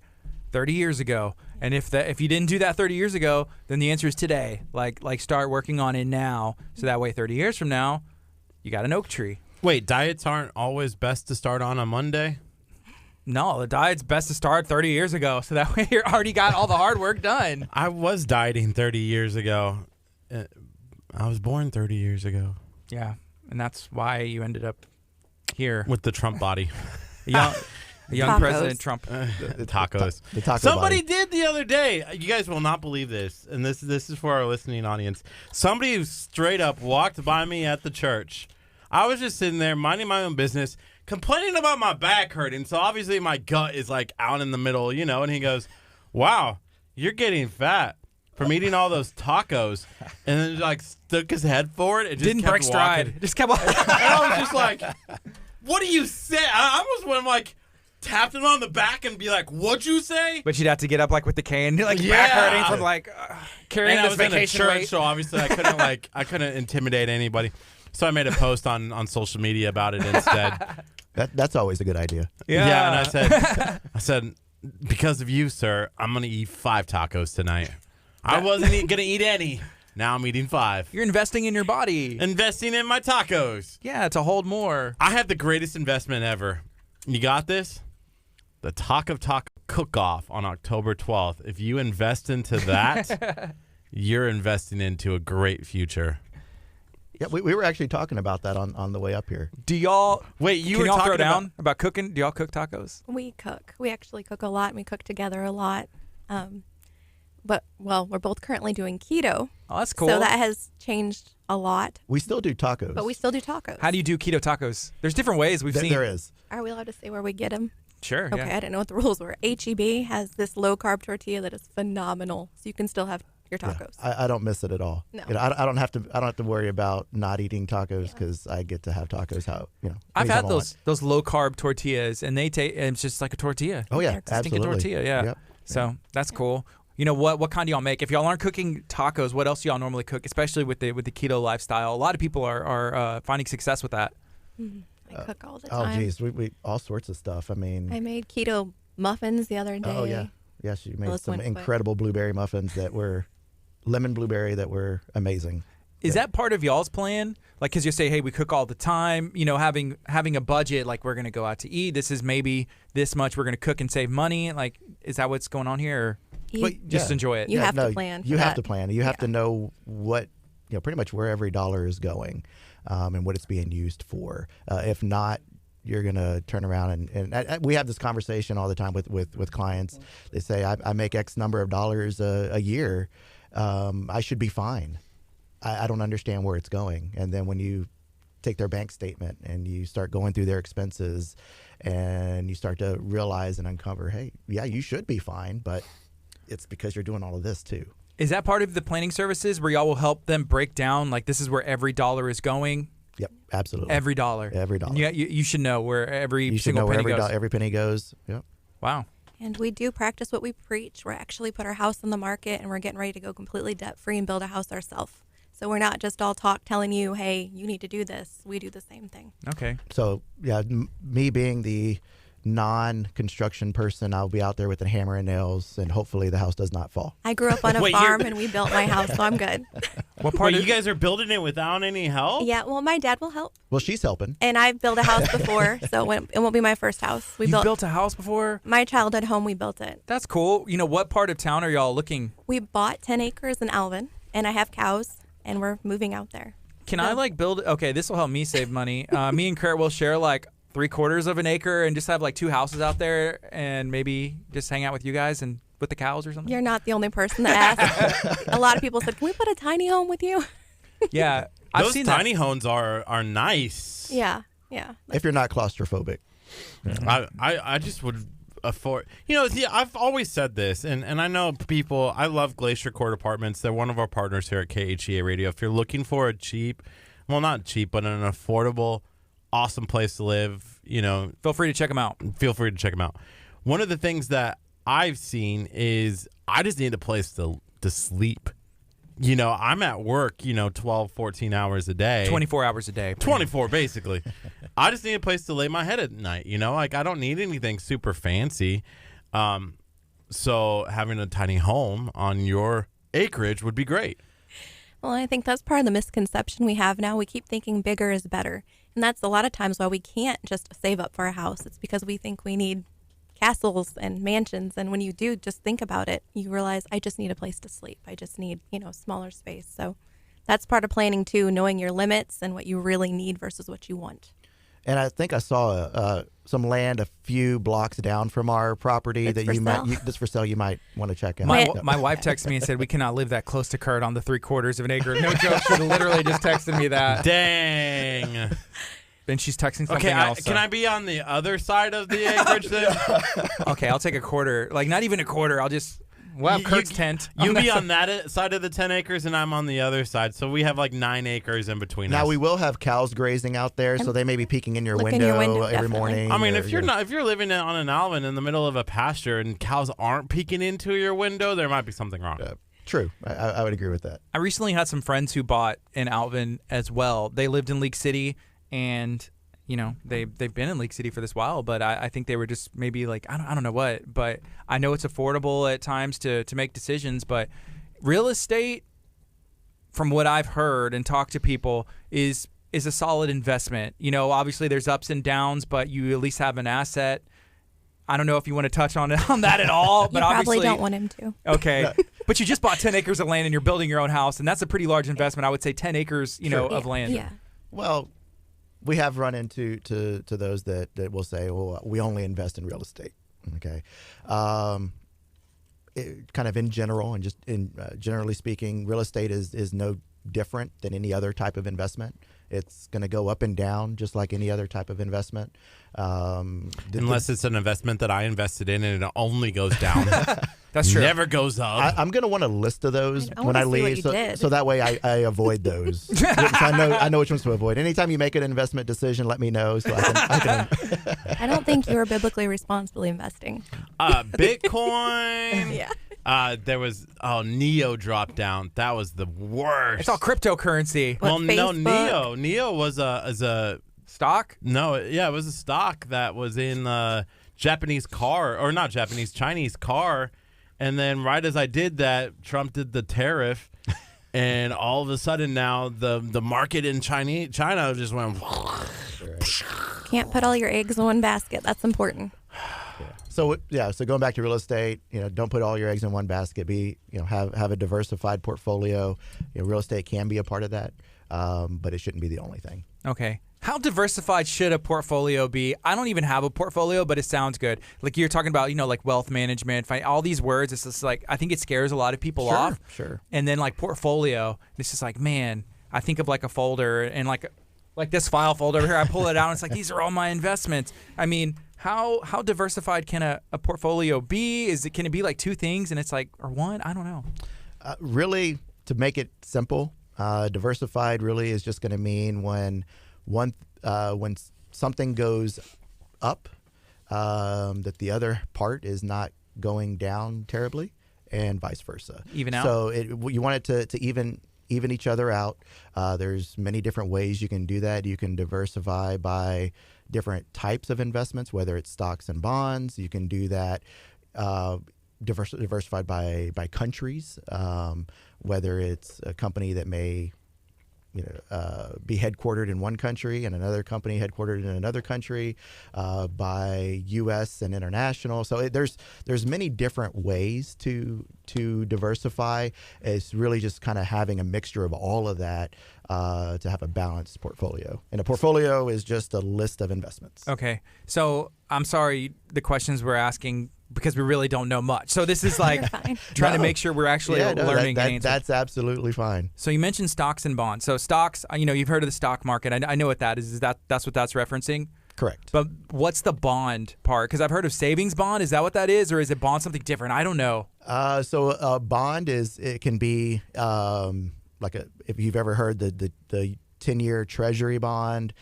So that's a government bond. There's municipal bonds, which is from a city. There are bonds that even corporations will issue, and essentially what that is a loan that the company is taking from you, and they're paying you an interest rate for that money that you've given them. Okay. Are those like insured? Are those safe? It depends on who you're doing that agreement with. It depends on who you're doing the agreement with. So if you're investing in a bond that's with the U.S. government, it's considered by the investment world to be one of the safest. Not to say that there's no risk, but it's considered to be one of the safer options in bonds. Should we have you working like on the national level? Because I always look at the budgets and you'd be like, listen, government, we need to sit down. At least it's going to take more than an hour for this one. Because I look at the budgets that the government sets. It's like, we have a $300 trillion budget, but guess what? We're going to spend like $600 trillion, right? And tacos. I like that. Taco. That's I mean, good if investment. everyone just invested in tacos, everything, we wouldn't have any issues in the world, right? People would be happier. People would be happy. Governments would be free. But yes, the government should have. He's a better trying to think of financial this. He's plan. like, how can that work? How can we make tacos work? I was actually just going to say I want to be skinny and eat tacos, but that's You can do both. Trust me. I'm skinny and I eat tacos. Wow. There you go.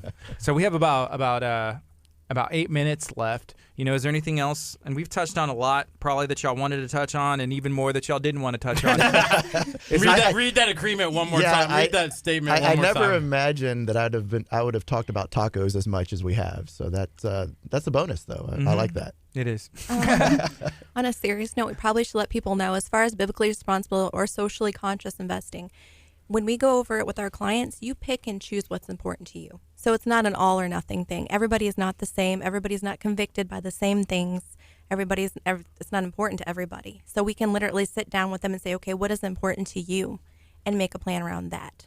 Is it easy for people to open up and give that, here's my bank records, here's my spending habits? Is there a lot of, I don't know if I want to hand this over, you know? Sure. I think we find it's different in every situation, but there are times where you don't get all that information up front, or they may have an investment account somewhere else that they don't tell you about right away, and that's okay. You know, we'll work with the information that they have given us. Now we will let them know, hey, I need to know. You know, the left hand needs to know what the right hand is doing, so that way we're not either doubling up on a strategy or we're not accounting for something. I need to know as much as possible to be able to give you the appropriate advice. But yeah, we do run into situations where we don't always get all the information up front, and that's okay. We understand that we do have to build that trust. They are entrusting us with their financial lives and their livelihood, and so we take that serious. And so we know we have to build the trust, and it's a two-way street. And so we have to show that we will be able to give them the advice they need to reach their goals. And from this conversation, you all work with people from all walks of life, different beliefs. What if you have like a husband and wife or people that maybe aren't on the same page? I mean, I assume you'd run into some issues. It would help to be on the same team, like we're working on this together, right? It's actually kind of funny because we find even if somebody is on a completely different page than us, they have almost a more confidence in us after figuring out who we are and what we believe. It's like it gives them a sense of security. We have clients that'll say, I don't care what you invest in as long as it makes me money. You know, we have every different kind of client. I haven't found anybody yet that really cared. They usually encourage the fact that we'll tell them, we'll sit down and say, hey, we are Christians. This is what we believe. You know, we don't push our beliefs on you, but just so you know who we are. And we've had a really positive response, more positive than negative, I would say. That's awesome. Yeah, and then also if we have a husband and wife who have never had the conversation, we say this is a perfect opportunity for you guys to go home, talk about the money. It's a tough conversation to have, but remember that we're all on the same team here and we're trying to accomplish the same goals. So have that conversation, start talking about what you want your next 5 years to look like, what you want your next 10 years to look like, what you want your retirement to look like. Let's have these conversations now so we can work on it now. Yeah, because if it's like you're looking at it and it's like, okay, well, I got my nails done. You know, I went and got my hair done like every week, and we're looking at that money.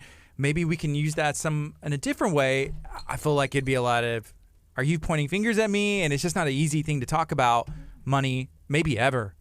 And there's a lot of arguments that can potentially arise from that. Well, like I said, we're half advisors and half psychologists in a sense. We have to have those tough conversations. Yeah. I tell them we have a $20 rule. If it's above a $20 purchase, we discuss it first. We've always had that since we met 16 years ago. So we tell people, hey, you can try it. It's not for everybody, but for us, it works. That's cool. So this is a question that I've always wondered. Do you combine your bank accounts into one? Oh, yeah. Absolutely. It's our money. It's always been ours. Yeah, We're married. Yeah, we don't keep separate accounts. I'm sure y'all have seen a lot of different arrangements, though. Mm. What do you prefer? Like, is it easier to have a shared account or have your separate account? For us, it's easier to have a shared account. Especially with me being the finance guy, I can look at it and keep track of everything that's going on and make sure we're on track. So for us, it's easier. Yeah, I have multiple accounts, and this happened the other day. I posted on social media, but Chase shut one of my accounts down. So me and my wife, we have a joint account, and then I have another account. She has an account, and then I had like a business account. And there's just like a bunch of accounts where money just kind of goes, wherever, or it sits for whatever reason, And so I don't know what. Actually, I do know what happened. I won't go into it too much. But they sent me a check. And I was like, "What are you doing? Why are you sending me a check? You just shut my account down. Now I have to go spend another however long over there to open it up." So actually, the check's just sitting there. It's been sitting on the counter because that's You should invest it. Well, it was my business account. It was actually my. I have a business, and that they just shut it down. Sent me like thousands of dollars. They send me in a check, and I'm like, what am I supposed to do with this? It takes a lot to open a business account. Yes. Oh yeah, Yes. absolutely. It's a lot, and so it was really frustrating because I'm gonna have to go spend another day waiting all this information that I already answered, and it was silly. Like there was actually no reason. And going into a bank is never fun. It's not the best thing, unless they're like giving me like the best deal ever, or just I'm depositing money. Like, yeah, here's your brothers, go hang out.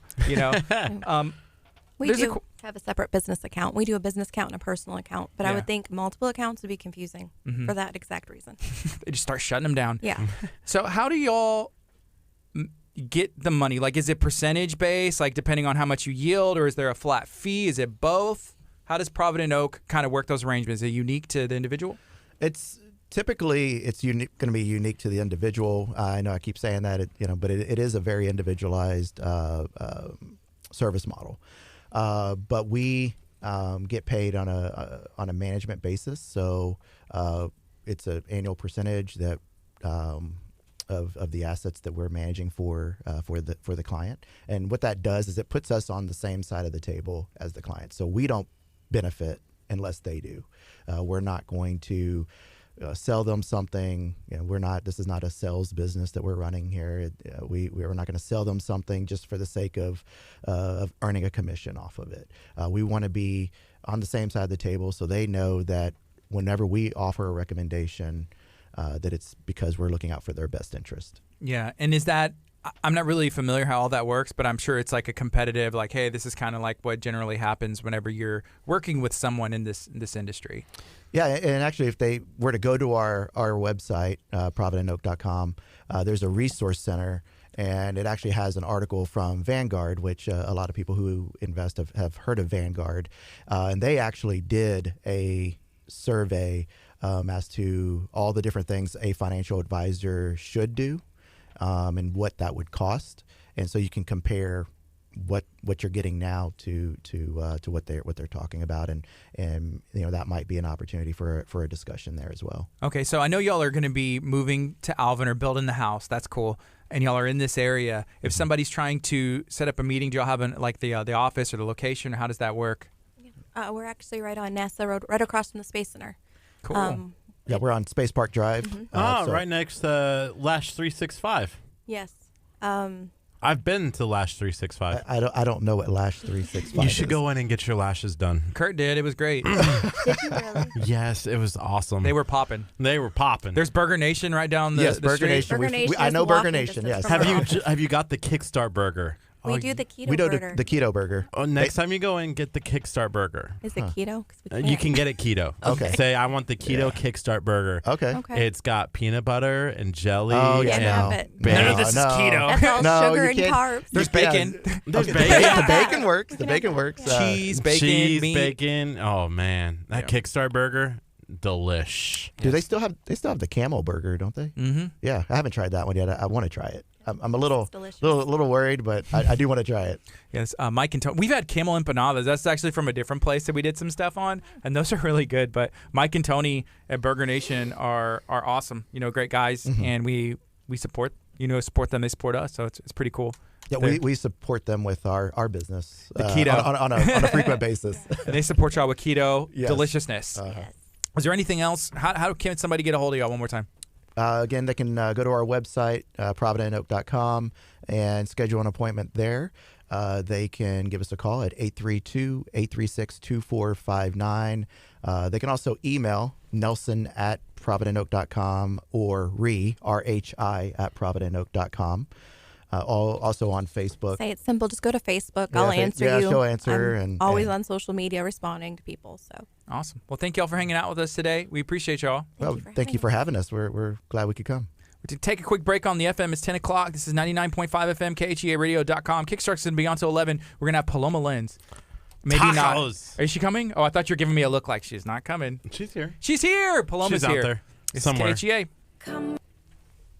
Oh, Stephanie Gretzinger. No ramp Stephanie Gretzinger. With the double 0.0. Thank you for coming and hanging out. I appreciate you guys. Nice to meet y'all. And yeah, you guys are cooking for the taco cook-off, right? Hopefully. I have to look it up. I thought it was just for businesses. No, it's for anybody. If you want to enter, it's $100 and you can cook off anything. We made And it we're teaming up affordable. with the United Way. We made So it that's what's happening. affordable so anybody could. Or y'all can just come attend. Keto tacos would be awesome. Is it outside, right? It'll be here on campus, yeah. Okay. Yep. Okay. All right. Hey, thanks a lot. Thank you, guys. I just got a text. We're going to Pro Queen on Thursday, right? I believe so. Hey, what day do you have down to come to Pro Queen? Yeah. Yep. So, hey, what's up, folks, on Facebook? What are y'all up to? We're excited to be bringing in Paloma here in a bit. We were just talking You about wanna go Provident get her? Oak Financial, about everything that they have going on in the finances world. Kurt's just like interjecting his conversation over there with Let me move the mic. Oh, you muted? Yeah, I muted you because I was like trying to talk to my friends here, and you keep interrupting me. I'll let you talk to But it's all good. Yeah, we can bring Paloma in whenever. We don't know where she went. Okay, well then She we have to wait. disappeared. The coffee is hot. The bang's almost drained. But it's a good day. You know what you never did? And I'm sure our audience who is sticking around here still really wants to see this. You never showed your grandpa picture. Oh, let me find a picture of my grandpa. Hang on. It was great. So for those of you who don't know, if you were listening earlier in the show, there's this new app. It's called Face App. Is that right? Where you can adjust your face to be an old, what it would look like as you were older. And it's actually finally a really cool app that makes it look good. I was going to tell you, we did one of those things where it's like an ad that popped up. And it was like, look what your baby would look like. So Naola and I, we actually did that together. Like, hey, this is what your baby would look like. And it didn't work. It was like, it was one of those where you had to pay for the subscription ahead of time. So we did. This is a great story, by by for the the free trial. Oh, man. You do the free trial, Okay. and then it wasn't good. And so we had to cancel the free trial so you don't get charged after like the 7 days. Yeah. That's a good one. Hey, so we got Paloma hanging out. And Paloma, come in. Come in, Paloma. We're going to talk about the Memorial Public Library. And I'm excited for a lot of things. One of them is being whenever we talk about stuff like I believe it's like the IBN number or whatever, just like flashing up. Is that right? Is it the IBN number or the ISBN number? ISBN for books? Yeah. Yeah, ISBN. ISBN. Whenever I say anything like cameras, I would love to learn more about photography and like cameras. I wish there was a book for that. And it's like, oh, ISBN number 1000297. You can learn everything about photography. Number. That's what you're talking about. Our call numbers at the library. Okay, yeah. Where the books are shelved. Yeah. That's what I'm talking. Are you talking about Luke and how he pops up with that?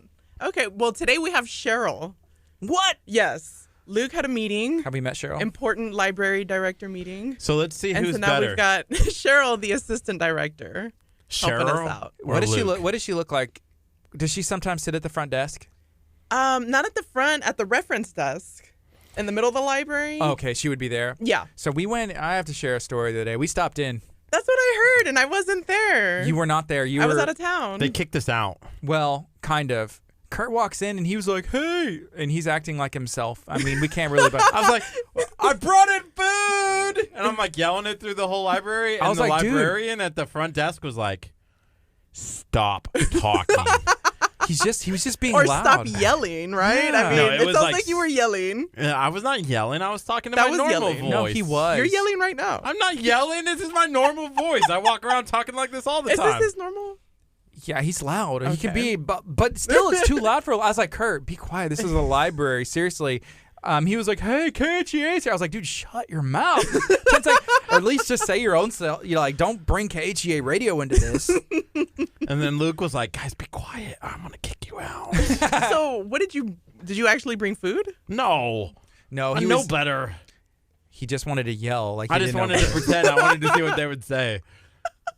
Yeah, it was rather annoying because everybody was looking up, and the lady at the front desk, she wasn't amused. She was like, "This is a library. You can't bring food in." And he was just like straight "Where's the serious snack? face. I mean, Where's the snack machine? Where's this? Where's that?" I was like, "Dude, be quiet." I was like, "Hey, is Luke here?" So we went and chatted with him. He's like, "Hey, what's up?" And yeah. it was good. But you weren't there. Luke was there though. Yes, Cheryl might have been there. I was in Austin for a library, like a mini librarian conference for the state. It's like the coolest people and like the coolest of the cool in Texas, right? Coming to hang out. Basically, yeah. That's what's up. Austin was not ready. They're taking over Austin. Woo! I can see the promo for it now. Librarian party. We came to Austin and then we never left. That's And I went to Austin Public Library. They just reopened it, I think, in 2017. Renovations? They redid the entire library, and it's amazing. Is it what y'all are taking? Like the exact plans? That's what I do. Like they've already done it there. Let's do this. Well, we'd one have to add like 4 more floors. to make it better. Yeah. So the renovations, they are starting in September? In August. August. Yeah, Wow. so we are closing August 3rd. So you've got about 2.5 more weeks to come in and visit us, everyone. That's tough. August 3rd. Yes, I'm that's busy a that Saturday. So Saturday, August 3rd. all items are due that day. Yeah.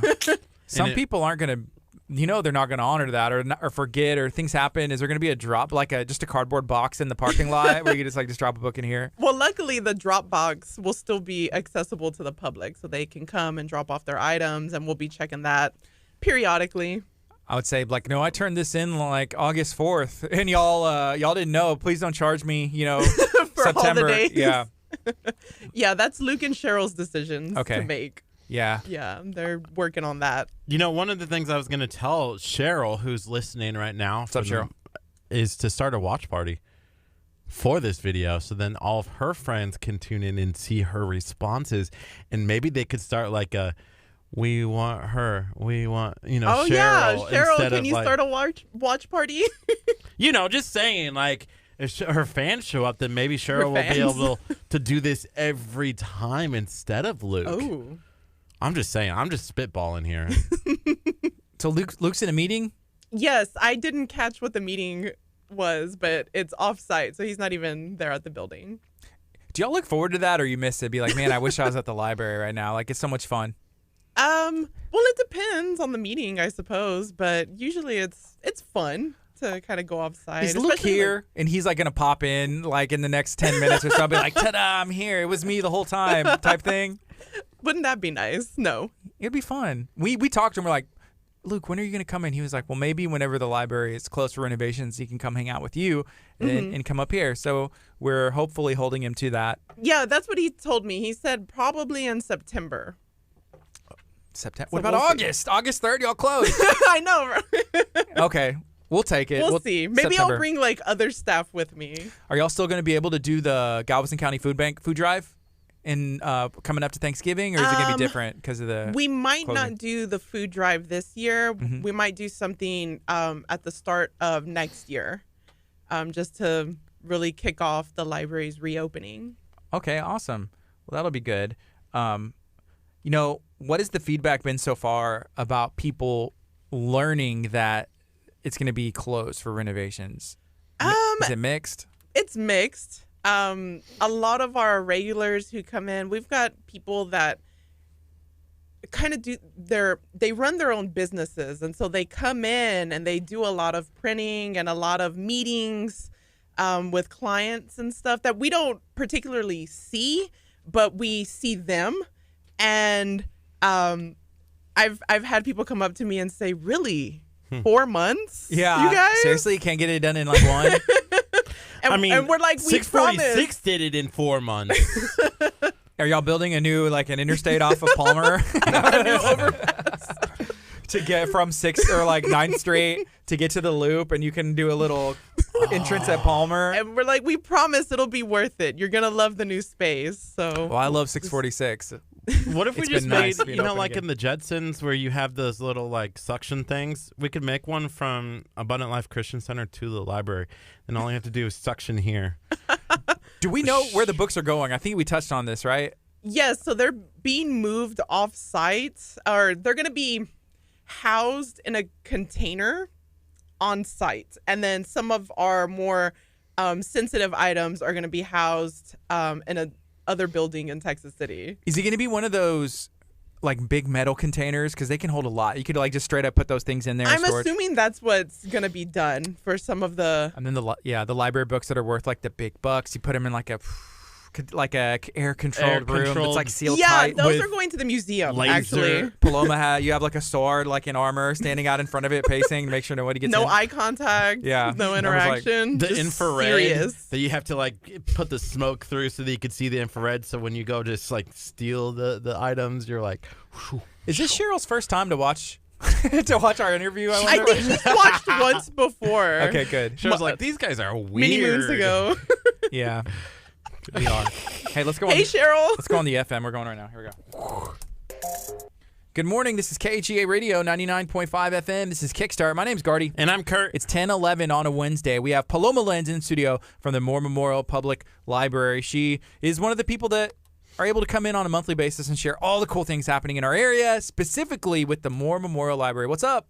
Hey, y'all. How you doing? We missed you because we tried to go visit you at the library, but you were out there like gaining knowledge and probably instructing the entire state of Texas librarian departments. Like, this is how you do it. This is what we do in Texas City. I mean, basically. Yeah. That's exactly what I was doing. I was at a state assembly for the Texas Library Association. I'm an officer in various roundtables and committees. So this is our midpoint in the year where we kind of plan what we're doing as a group for annual conference and meet up with our partners at other libraries across the state and out of state. You can be a part of the Texas Library Association even if you don't work in Texas. It is the largest library association in the country. So you're a University of Texas alumni. Yes. Do you like going back to Austin? I do. Does it make do. you miss it? Yes, it does. You're supposed to say no. Texas City's better. No, I'm just kidding. But no, that's cool to be able to It's get to go back. different. You know the area, right? Yeah, I know the area, but it's also changed a ton since I was there. So it's neat to see what's happening in Austin. Of course, some of my favorite spots are no longer there, but it's just a beautiful city, really. So I really enjoy visiting, and I hadn't been in about a year or two, so Yeah. it was nice to be back. You know, with the change, is it construction or new business or development? Is it changing for the better? Is it getting weirder or less weird? I'm sure it's better for some and not Yeah. so much for others. Some of the older neighborhoods are kind of going through that urban renewal. Hip feel. Yeah. So you kind of have some of the more I guess neighborhoods that were historically one way. They're kind of being nudged to the outer boundaries and just kind of like more development and things like that, which can be good and bad at the same time. So it just kind of depends. I know there's a who you lot are.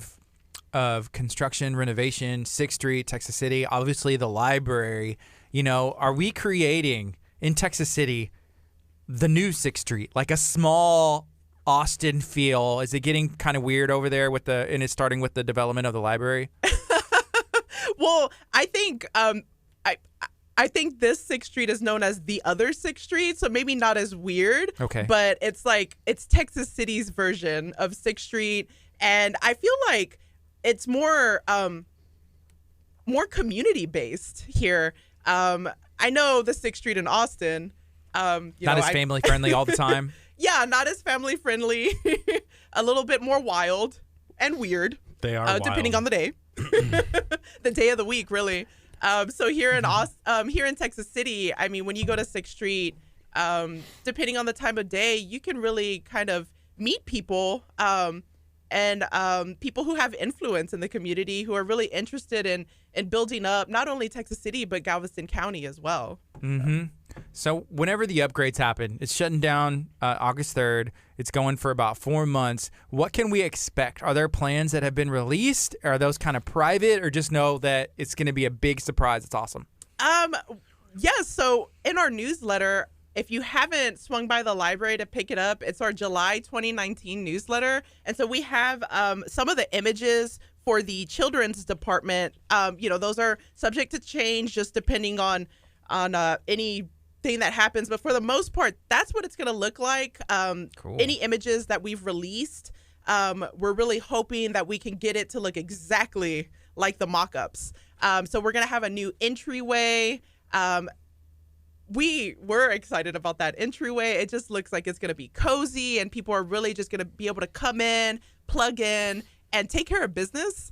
And we're going to have a whole lot more areas for people to collaborate with each other. We're going to have more meeting rooms, conference rooms, and we're going to have more, we're going to be rewired to take on more electrical capacity to really give people the opportunity to have Skype meetings and stuff like that. And we have people that come in and are like, I need to do a Skype interview. Do you have that capability? And currently we don't, but when we reopen in 4 months, we will. Awesome.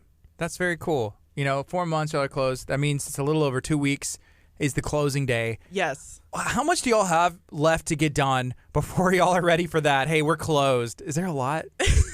Like even activities, summer activities, like, hey, somebody needs to sweep. I don't know. Like what's going on? I'm sure Cheryl can chime in at this point and really back me up with, there is a lot that we internally have to take care of. We're already starting to kind of box things up in our back area. And because some things are going to be knocked down in the back to make room for more staff, because we're making more room outside in the building for more furniture and more people, more space. So we're already tackling that. And then we still have items in the collection that need to be weeded and removed so that we can make room for the rearrangement of the shelving and the new furniture that's coming in. So yes, we have a lot to do. Sounds like it. Is the parking lot going to be, renovated as well, like even repaved or something? I think they repaved it a few years ago, so no. Hopefully that's intact. Because if you're bringing those big machines on that concrete, I mean, I would just say leave a little bit in the budget because you never know. Yeah, well, I guess that'll be a a thing for Luke to consider next fiscal year. Okay, Luke, hear me out. Hopefully you're listening, but I know it's going to be amazing. I'm excited. It's 10:17. This is KHEA Radio.com, 99.5 FM. We're speaking to Paloma with the Moore Memorial Public Library. Whenever we first brought you on, I want to say it was about a year ago. Is that right? Yes, last April. It was last April? Oh, my goodness. We've done this for over a year? Yes. If this was a TV show, at this point, there would be like a slow song going and then like reminiscing with the memories popping up, like the first time you came in. And then I don't know, it would be a really beautiful moment that I've seen in my head when we all have a tear. So, last April.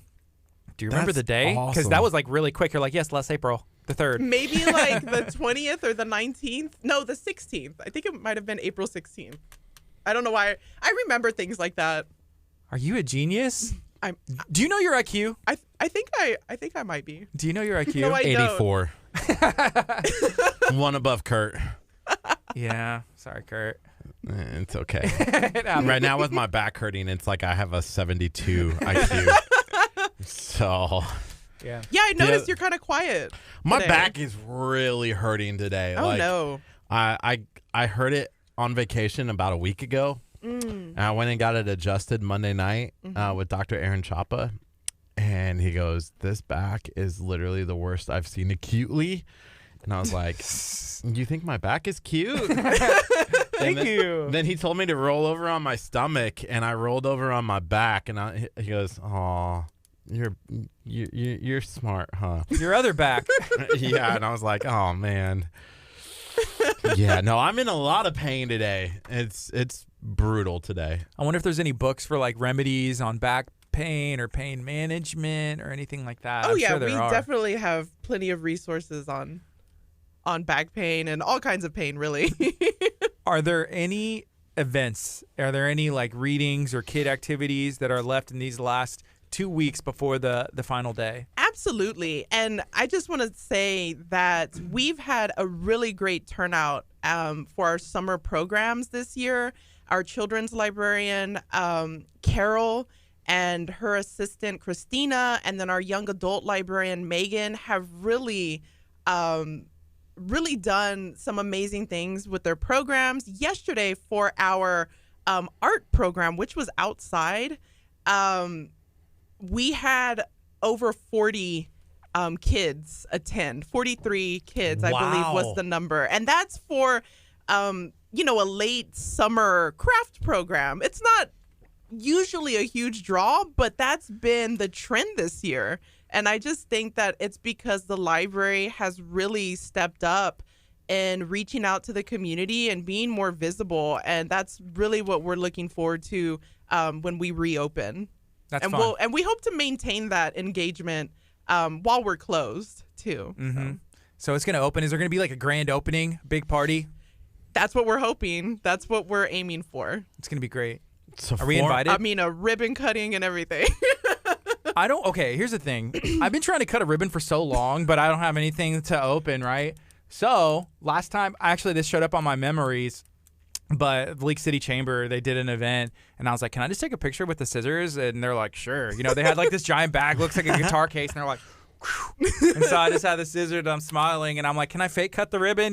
So if there's any ribbon to be cut, can I at least hold like a pair of scissors, or I'm going to bring my own? I just don't have a big one. I think we can arrange that, yes. Okay. We are new members of the Texas City Lamarck Chamber of Commerce. Is the library a member of the chamber? I assume. I'm assuming. I don't know I don't for know how this stuff sure. works. But I'm sure now we could get our own ribbon cutting for the radio station. It's not the same.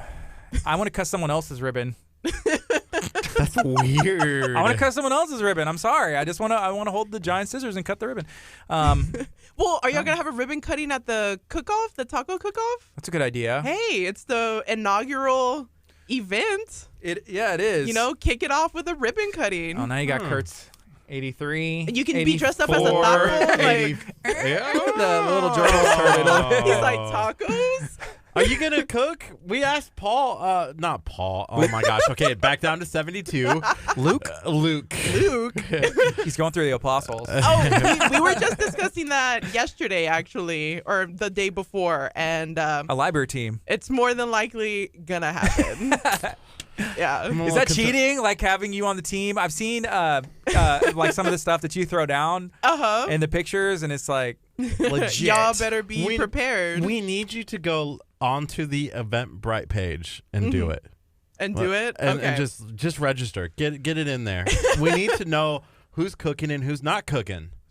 So we know how many judges to get. A lot of people have been like, we want to judge, and like, you probably can judge, but we need to make sure we have a good estimate how many teams, how many judges. It's going to be awesome. The best event. Yeah. Besides the library grand opening, maybe of the year. This is going to be like the second best event all year long. Yeah, definitely. Easily. And we want to be a part of it for sure. I mean, we were talking about how to make it happen. Our October is already packed. Mm-hmm. So we're really excited about it. It's going to be good.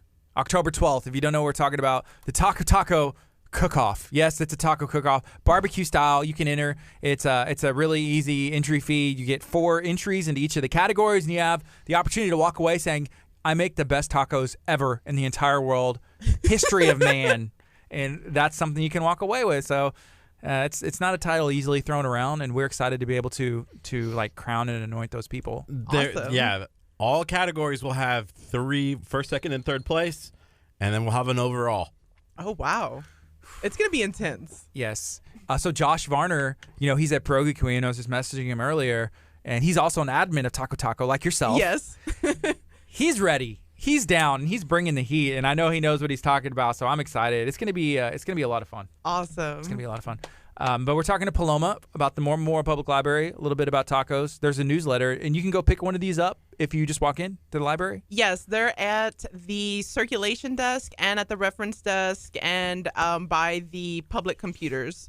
And I'm actually going to be printing more today when I get back because we are running low. Everyone's grabbing these, wanting to know what's going to happen and what they have access to while the library is closed. Are there any open positions? Are y'all hiring? We are not. We're actually fully staffed. That's awesome. Yes, we are fully staffed, and it's great. Who's the newest person on staff, like the newest librarian? That would be our reference librarian, Jessica Matos. Okay. So who took the role of the historian, the local history librarian? Teresa Mayfield. What part was she in before? She was she had just completed her degree, and she was working at an internship with Arte Público at the University of Houston. So she was helping them with an archive, a digital archive, and then now she came and she's helping us, and she's doing really great things. You know, as a librarian, and you mentioned, working in Houston, and there's I think the Rosenberg Library in Galveston, and you were just at a conference in Austin. Yes. Whenever you see another librarian, and I've seen this with like guys who ride motorcycles, they kind of give like the thumbs up going down, and it's just like the head nod. It's like, hey, you're my brother, you're my sister, right? Yeah. Is there something like that with librarians where I'll just kind of like, that's what's up? It's like a sisterhood or a brotherhood, maybe a we family. should start that. I'm just saying. Yeah, just or like a nod. You can just tell. It's like if you know, you know. Yeah. So. Yeah, I like that. That's a good idea. We'll have to think of I have something. to talk to my librarians too about it. It's like you'll do something like this where you like lick your fingers. Oh, and then you like are you turn the giving me an page. idea? No, I'm. Oh. This is our signal. Oh, is it? This is the librarian signal. No, that's lame. I feel like you lick your thumb and you turn the page and you just like give a wink like that, and it's like, oh dang, Ooh. I like That's that. legit. That was Okay, good. I was trying to think of like something to do one-handed, but Gardy's going out all I mean, two-handed he's on going that. full. you could just do you got to go to the mouth. And you got to make the eye contact, and then maybe a wink. But there's a lot of things. There's a lot Yeah. of things you could do. We'll work on that. Maybe we'll have one for you next month. Or you could go like this with the glasses and go, shh. Yeah, that one would work. It's like one finger. But you got to do the glasses. Glasses down. I very rarely shush people. I usually have to walk up to them. Shut your mouth. You tell them like very sternly. No, I would never say that. Get out of our library! As loud as you can. I would never. Well, that's what happened when Luke did it. He was like, get out of my library! Are there any misconceptions about librarians or the library in general? Like, obviously, the biggest one, and it's true, you have to keep your voice down. It's a place of learned institution people, community members. Yeah, so I guess the idea, and that's usually what I tell people when their voices are carrying, that there is no rule against talking in the library. You can talk, but you'll have to do it in a low, In a library quiet voice. Yes. Especially when it's extra quiet, because if you come in and you're just talking really loud, your voice is carrying. We don't have a huge space, and Yeah. a lot of it is open. You're going to disturb someone else. And usually what we want people to do is, if they're uncomfortable or if someone is being too loud or disruptive, to come and tell Speak up. staff. Tattletale. Yes, don't handle it yourself. Don't go up to another library visitor and let them know they're being too loud. Come to us. Yeah. And we will handle it. Have you seen any of like the prank videos? They're on Instagram all the time. There's like these YouTube comedians, and one of the places is the library, where somebody will maybe, there's like computers, people are working, somebody brings out a typewriter and they're like ding, ding, or they're just like, have their video really loud. Have you seen any of those videos, and have y'all ever had a case where people come in trying to make like a prank video? No, we do have, I know teenagers come in and they kind of do that with Snapchat, just kind of Yeah. like make a loud noise and then like Yeah, like crack it up. hold it in and like look at us like, oh, we're so hilarious. We're so innovative. You should do it back. Like, have your phone ready, Snapchat, make a loud noise, and be like, what now, kid? What now? Are you going to shush me? Yeah, I am the shusher. you would go viral. That's funny. That Yeah. would be hilarious. Nobody's coming in to do the Bluebell challenge, right? Well, I don't think Ew. we'll come in to lick anything. Wow. Please do not. Don't bring your Bluebell and don't lick any of our stuff. Yeah, especially with the new renovations, like there's still some rules, right? Yes. Can you bring in water? Yes, you can bring in water, and so that front lounge area with the new furniture, it's going to allow for people to have drinks and snacks don't come in and have a meal, but you can come in and eat. We're supposed to have vending machines, so we're going to say when you walk in, hey, you Spend your money. Yeah, Support us. buy a drink, buy a snack, but make sure you clean up after yourself. I think that's the biggest issue that we have currently, is just reminding people that they should clean up after themselves. If you drop crumbs all over the table and the floor, pick them up. Yeah, that's tough. Do us a favor and pick them up, because we live in Texas City. We have a lot of creatures in the area. Sure. So, I mean, and that goes with any building, really. Just kind of clean up after yourself, And not even just a library, but that's just good rules to live by. Your house, a restaurant. I mean, even when I go out to eat and I make a mess, I try to clean it up. I don't want to leave lettuce everywhere. My favorite line of every movie, and I know it's not TV show, it's Archer. And they bring in donuts, and the donuts fall on the floor, and he goes, "This is how we get ants, Karen." And I true. find it hilarious. It's I'm like, true, right? So every time I have donuts, I'm like, do I drop it on the floor so that we can get some ants? So you can say the line. Yes, it's funny. I love that line. Wow. So what are y'all going to be doing whenever the library's closed? Because I know there's still a lot of work to be done, preparation, planning. What's going to be going on, August 3rd to September? So when we close on August 3rd, we will still be in the building. We'll be packing up all of our workspaces, all of the equipment. IT's going to help us move computers. They're storing the public computers in their area. We're moving all of our staff computers to the new building. We'll also be moving any books that we're taking with us from the collection. Like currently, I'm weeding through biographies. Cheryl's weeding through our 900s, which is history. That's just all world history right there. I think she is currently in American history, or she was at least. So she's going to be packing up whatever she doesn't finish. Circulation's going to be working on audiobooks and DVDs. So we're going to be doing a lot of packing. And then we're going to be moving off site and getting just set up at the new location. We're going to be at the old police station in Texas City, which is on 5th Avenue. So we're not too far from the library. But like we said before, we won't be open to the public, but you can still reach us if you have issues with any of our electronic resources or any questions about finding resources in the area. You can call us at our number and we will answer.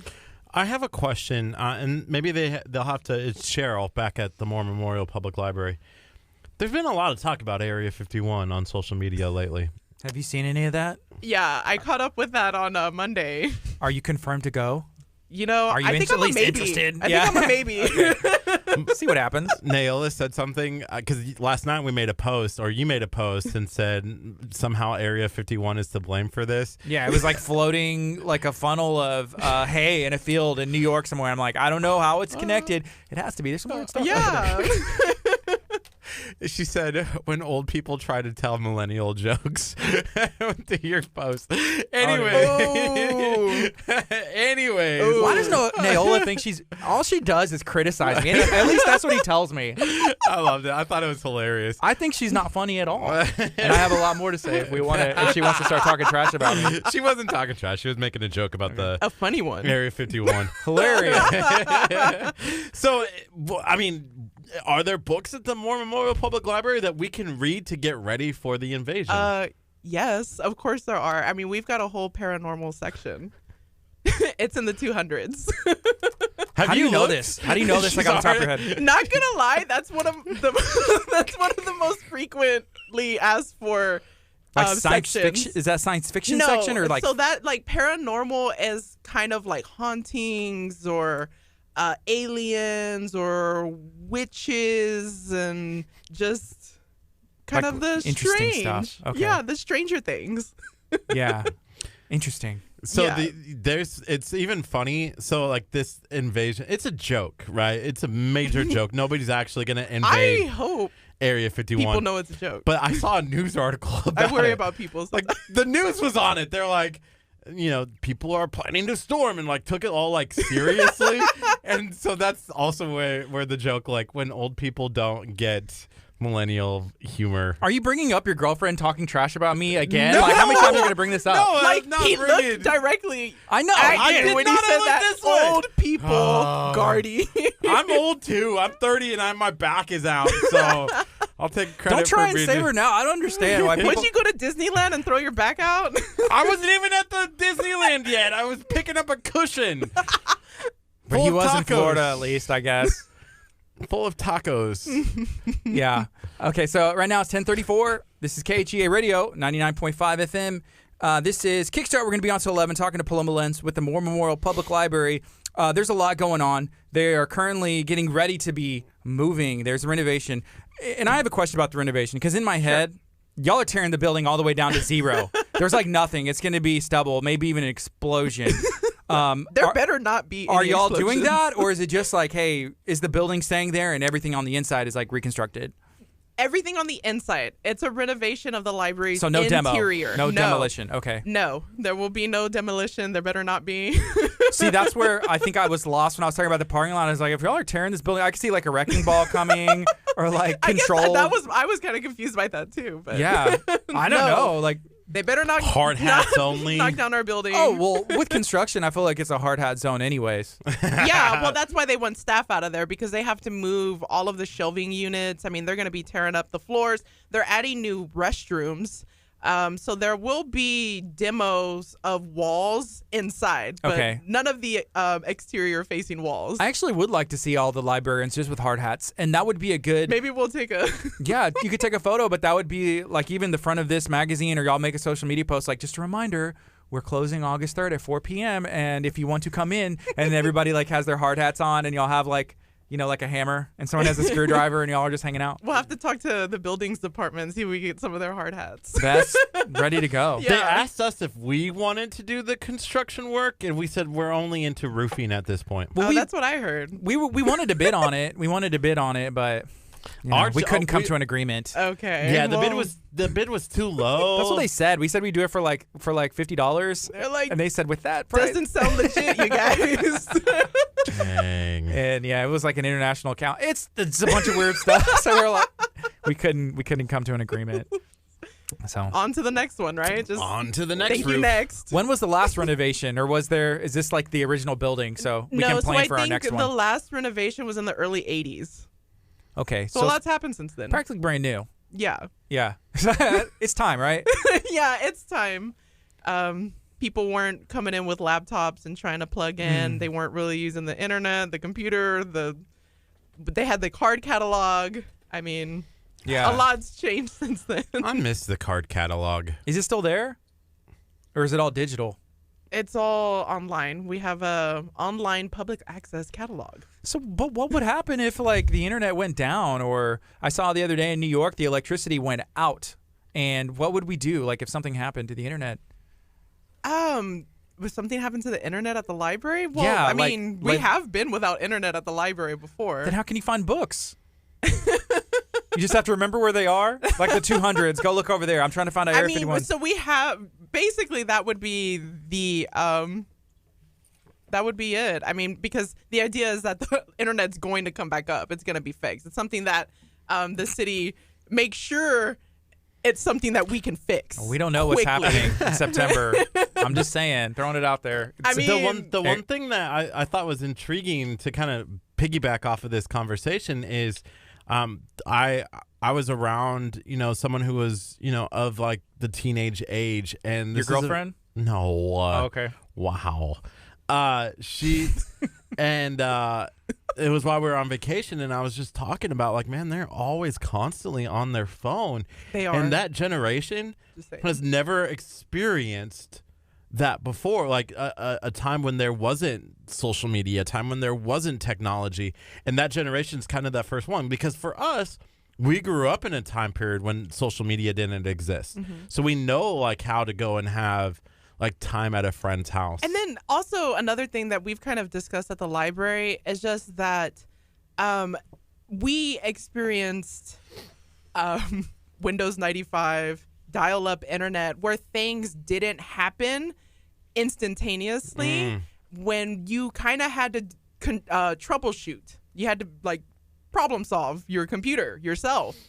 And younger people don't seem to really go to that thought process immediately. They kind of get frustrated when things don't happen instantaneously, or they don't think to kind of figure it out. It's just that something's wrong with your computer, but that's not the case. It's like, no, this is how you can check on what you're doing and things like that. So, I mean, even young people who use these devices every day, they still usually need our assistance with the computer. Yeah, I get used to that, like things working immediately. But I remember, the internet came out and was, I guess, more accessible. Like I was in junior high, and then we had it, but it was dial up. So you had to kind of do the song and dance. Someone trying to use the phone, and then high speed came out and it was a game changer. But yeah, I used to wait. But even, when I go somewhere, I'm guilty. Like I'll be looking on my phone, I want to know something. I'm going to find it out, and if I have issues with the internet, I'll complain. Like, hey, the internet's not working. What's going on? Or like Facebook's down. What's up with that? So it's just good to remember what life was like. Very good reminder. I think I'm one of those ways, and I have been that way since right after college, I would say, or even in college, where I would be out with people and be on my phone, and I've had to have a reminder to myself in this last, 6-7 months or so, where I'm like, hey, I'm going to put my phone away. It is really easy to get very absorbed into it. I mean, like with starting my blog and everything, and like trying to manage Instagram and Twitter and Facebook, I mean, you can just spend so much time on it, and then next thing you know, the sunset. Same thing with us, I noticed it right when KHEA radio kind of hit that like turn up point where people started sending messages and notifications, and it's like, oh my gosh, and so then you're trying to manage all that and replying back to comments and messages, and I had to take a breath, like step away from the internet, because you do have to be engaged in it. You still have to experience life. You can't live your life on your phone. Yeah, absolutely. So living in this digital age, what is it about the library that I guess it'll never really lose its place? Something you can touch. What are your thoughts? Well, I mean, for example, our summer programs, it gives kids a chance to break away from the iPad and the video games and to interact with each other and work on teams, and just have some physical play and some fun, creating outside of the screen, and just kind of, I mean, we've got our art programs that give them a chance to play with different materials and mediums and just kind of explore that part of themselves, because it's easy to hand them a screen and watch videos or, draw on the iPad, but it's another thing to kind of learn how to create with your hands and kind of explore that side of yourself. I remember being a kid and being bored, and those were the times when I would come up with really cool things and kind of figure out what I liked. Yeah, hands-on, keeping the wheels turning. And summer is very important because school starts back in August, different times, maybe even September for some people. But staying active and maybe even trying something new or learning something new. Yeah, absolutely. And I mean, you can do all of that at the library, no matter what age you are. One of the things that I saw, this was a post the other day. It was a mother and her daughter, and they were on an airplane, and they were both reading a book. And it was... kind of like kids will pick up a book if you're reading a book. Kids will pick up a cell phone if you're looking at a cell phone. Like they don't innately want to touch technology. They watch you and how you respond, and so how you respond is, and they're going to imitate it. Kids imitate. Yeah, that's a really good point to make. So if you pick up, if you're not so absorbed in it, then they might not be either. Yeah. There's a lot of choices we make, especially like raising a family, and I'm sure there's books on parenting and finding different techniques and how to do that, but just navigating life. Like earlier, we were talking to some financial planners, and it's a really interesting topic because there's so many different thoughts, and just like having a plan whenever it comes to parenting, having a plan when it comes to finances, relationships, jobs, those are all things that you can research, and the internet makes it so easy, but you can also pick up a book and learn the same thing. I've recently had some patrons come in and ask for books on budgeting and personal finance, and we have a lot of entrepreneurs in the area. They come in and they want to learn books on how to start a business plan and how to work on it, and what kind of resources there are in the area for doing that. And we're more than happy to point them in the right direction. I see Cheryl said not everyone has access to technology at home. We are always helping people apply for jobs, write resumes, print concert tickets. Because of this, there will always be a need for libraries. And it made me think about when I was in Vermont, 30% of the state still did not have internet access. So like not necessarily like they couldn't afford it. There was just no way for them to get internet because of it being in the mountains. Imagine the size of Vermont and now compare that to Texas and how much, how limited access might be for a lot of people in the state. Because you have like 5 major cities. You've got Houston, Dallas, Austin, San Antonio, El Paso. But then in between those places, you still have people in areas where they don't have access to internet, and the library might be one of the only places they can go to access internet. It might be very limited. I mean, it's a bigger thing than people think. I think it's easy for us to be like, I mean, what? You don't know how to use it? You're not on the internet? Like, how can you not be? But cell coverage doesn't go every place in the United States. I mean, far west Texas, they have dead zones out there. From that comment that Cheryl made from the Moore Memorial Public Library, and we've talked about this before, but if somebody comes in and they're looking for help or resources to do a paper, maybe the formatting, that's something that y'all offer.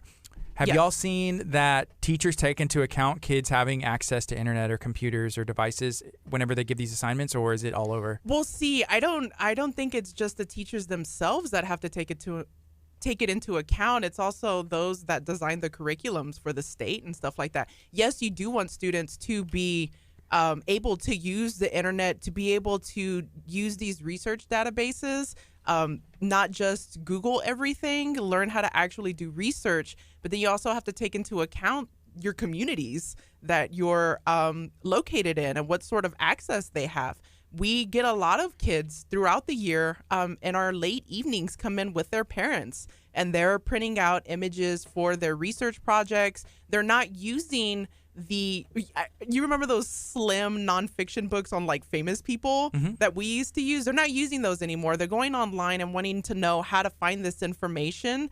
And they come in with guidelines for an assignment. But a lot of times we have to help them find the appropriate and credible resources for things. You can't just print whatever you want off the internet. You have to be aware of copyright and things like that. So there's a lot more that goes into these research projects now, and assisting students in addition to what they're getting and learning in school, helping them with that information literacy and just understanding the internet and research. And I think libraries play a really vital role in helping students and teachers. Yeah. I remember whenever I first started college and even in high school, like citing sources. If you're using content to put it in a paper, you have to have sources. They wanted it, or else I decided to make up whatever and just put it in, right? But they always said you have to have at least like 2. This is when I first started. You have to have at least 2 real books, maybe 1 internet source, and then an article or whatever. Yeah. And then by the time I got done with college and school and everything else, it was totally different. It was like, well, you can access everything on the internet, but some of them have to be like a credible, published, journal. Yes, peer-reviewed journals. Or digital books. You can source that, and here's the appropriate way. But there's so many different ways, and, depending on which format you're doing, it's different. And so that's what's so frustrating. It's like, well, if it's an online journal, if it's a newspaper, everything's online. So it's just different. What are your thoughts on, should people still be using that old, the book, like the tangible book? And see, we do have students that come in with that assignment. Like you said, it kind of gives them the idea of what sources to bring. So like 2 print sources. It can be an article and it could be a book. And then we need 3 internet sources, 1 from this type of website, 1 from this type of website. And then we help them find it. We can show them the process, walk them through it, and then show them how to find the books, how to find these resources on the computer through the library's website. You have access to educational research databases where you can search by subject and find credible peer-reviewed articles and get what you need without having to mine through the million results that you get in Google. Yeah. Because you're automatically going to hit the top results, but that doesn't mean that those are the best results. It means that those are the ones that get the most hits. Popular. Those are the ones that get the most hits. That doesn't necessarily mean that they're credible or better than ones on page 10. So it's just helping them not have to be overwhelmed by all of the hits that they get for their research and understanding what that means. Are you a master of like MLA, APA, Chicago, like all these formats because the different people that come in, or are you just kind of like, yeah, I don't know? In graduate school, when I was getting the Master of Library Science degree, the APA style is what we used for our papers. So I'm most familiar with that. And then in my undergrad for American Studies, Chicago style was what they used. So I'm very familiar with both. And then I learned MLA first. So we have guidebooks for all of those styles. And then we also help people find guidebooks online, like Purdue OWL. Yeah. So they're usually really happy with that. But even then, they still have questions about what exactly do they mean by that. And so like I can show them how to do that in Word.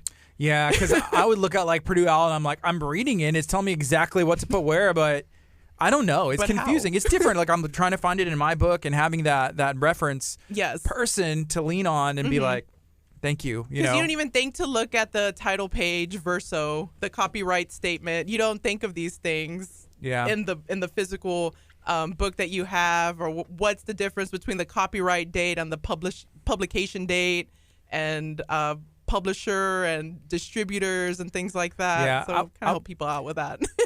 I would try and do it to the best of my ability and be like, I don't think they're going to check this. Maybe they're just looking for the title. I don't know. But sometimes they would. I know in graduate school they will. Yeah. They will. And if you cite it incorrectly, you're in trouble. It happens. What? And if you don't cite at all, you're in even bigger trouble. Where are your sources? Yes. It's from Wikipedia. It's specifically, it's copied directly from Wikipedia's page. I never plagiarize anything. Why are you saying it like that? Oh, just making sure.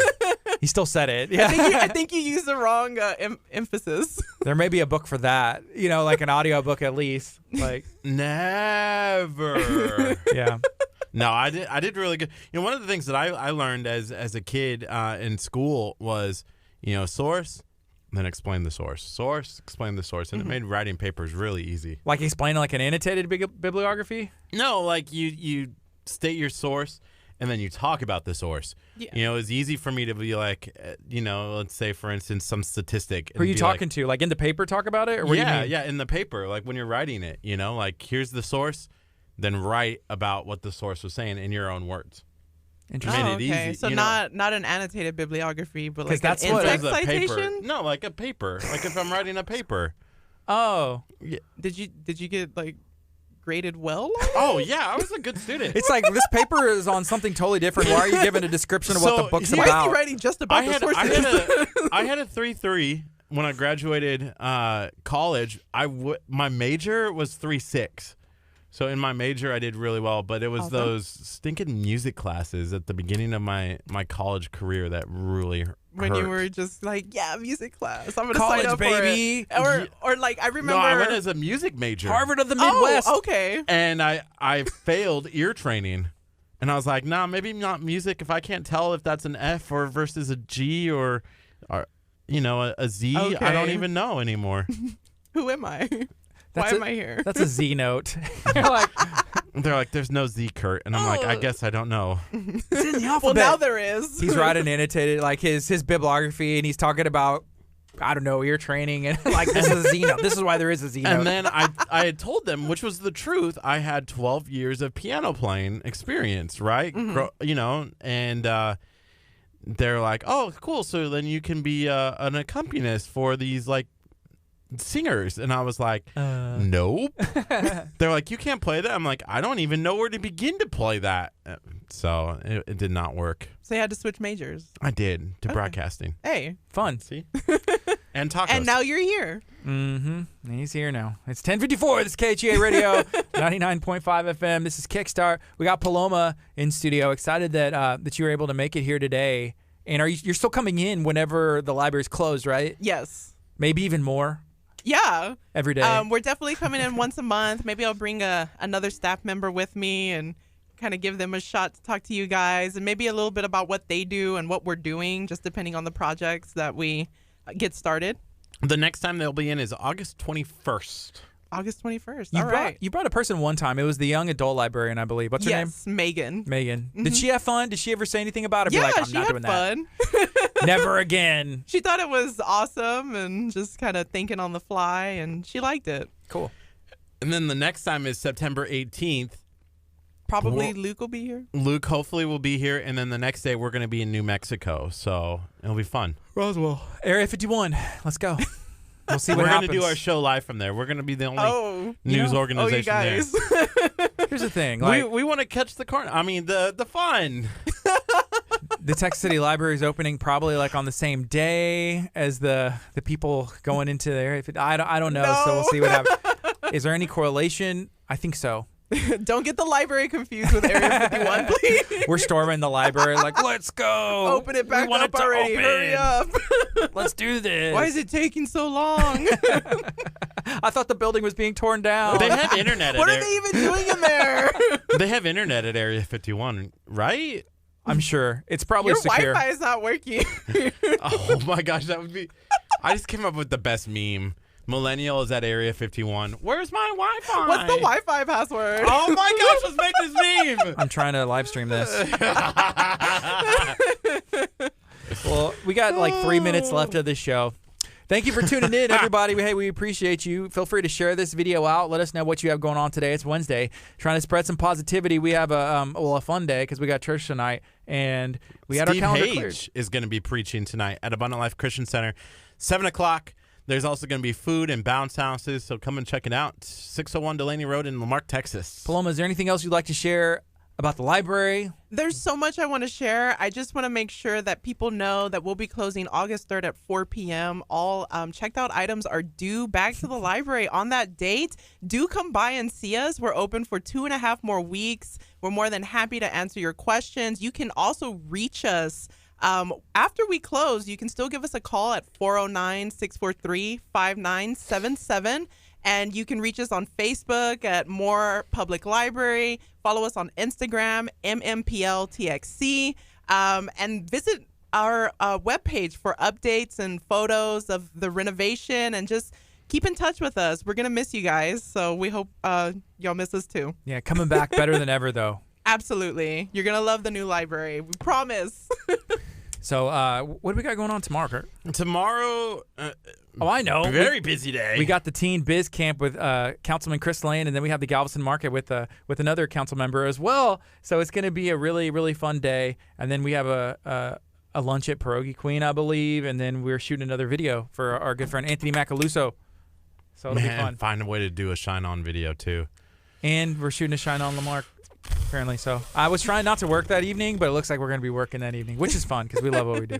It'll be great. Good. Yay. This has been Kickstart, KHEA Radio 99.5 FM. Feel free to share this Facebook stream. You can watch it later. There's people on your friends list who are going to want to watch it.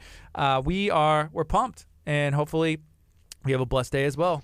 Rihanna said we went straight to make a keto breakfast taco. All your fault. Sorry. Post it in the Talk of Taco Facebook group. That's what we need. Coming up next is Elevation. There's a cloud on KHEA.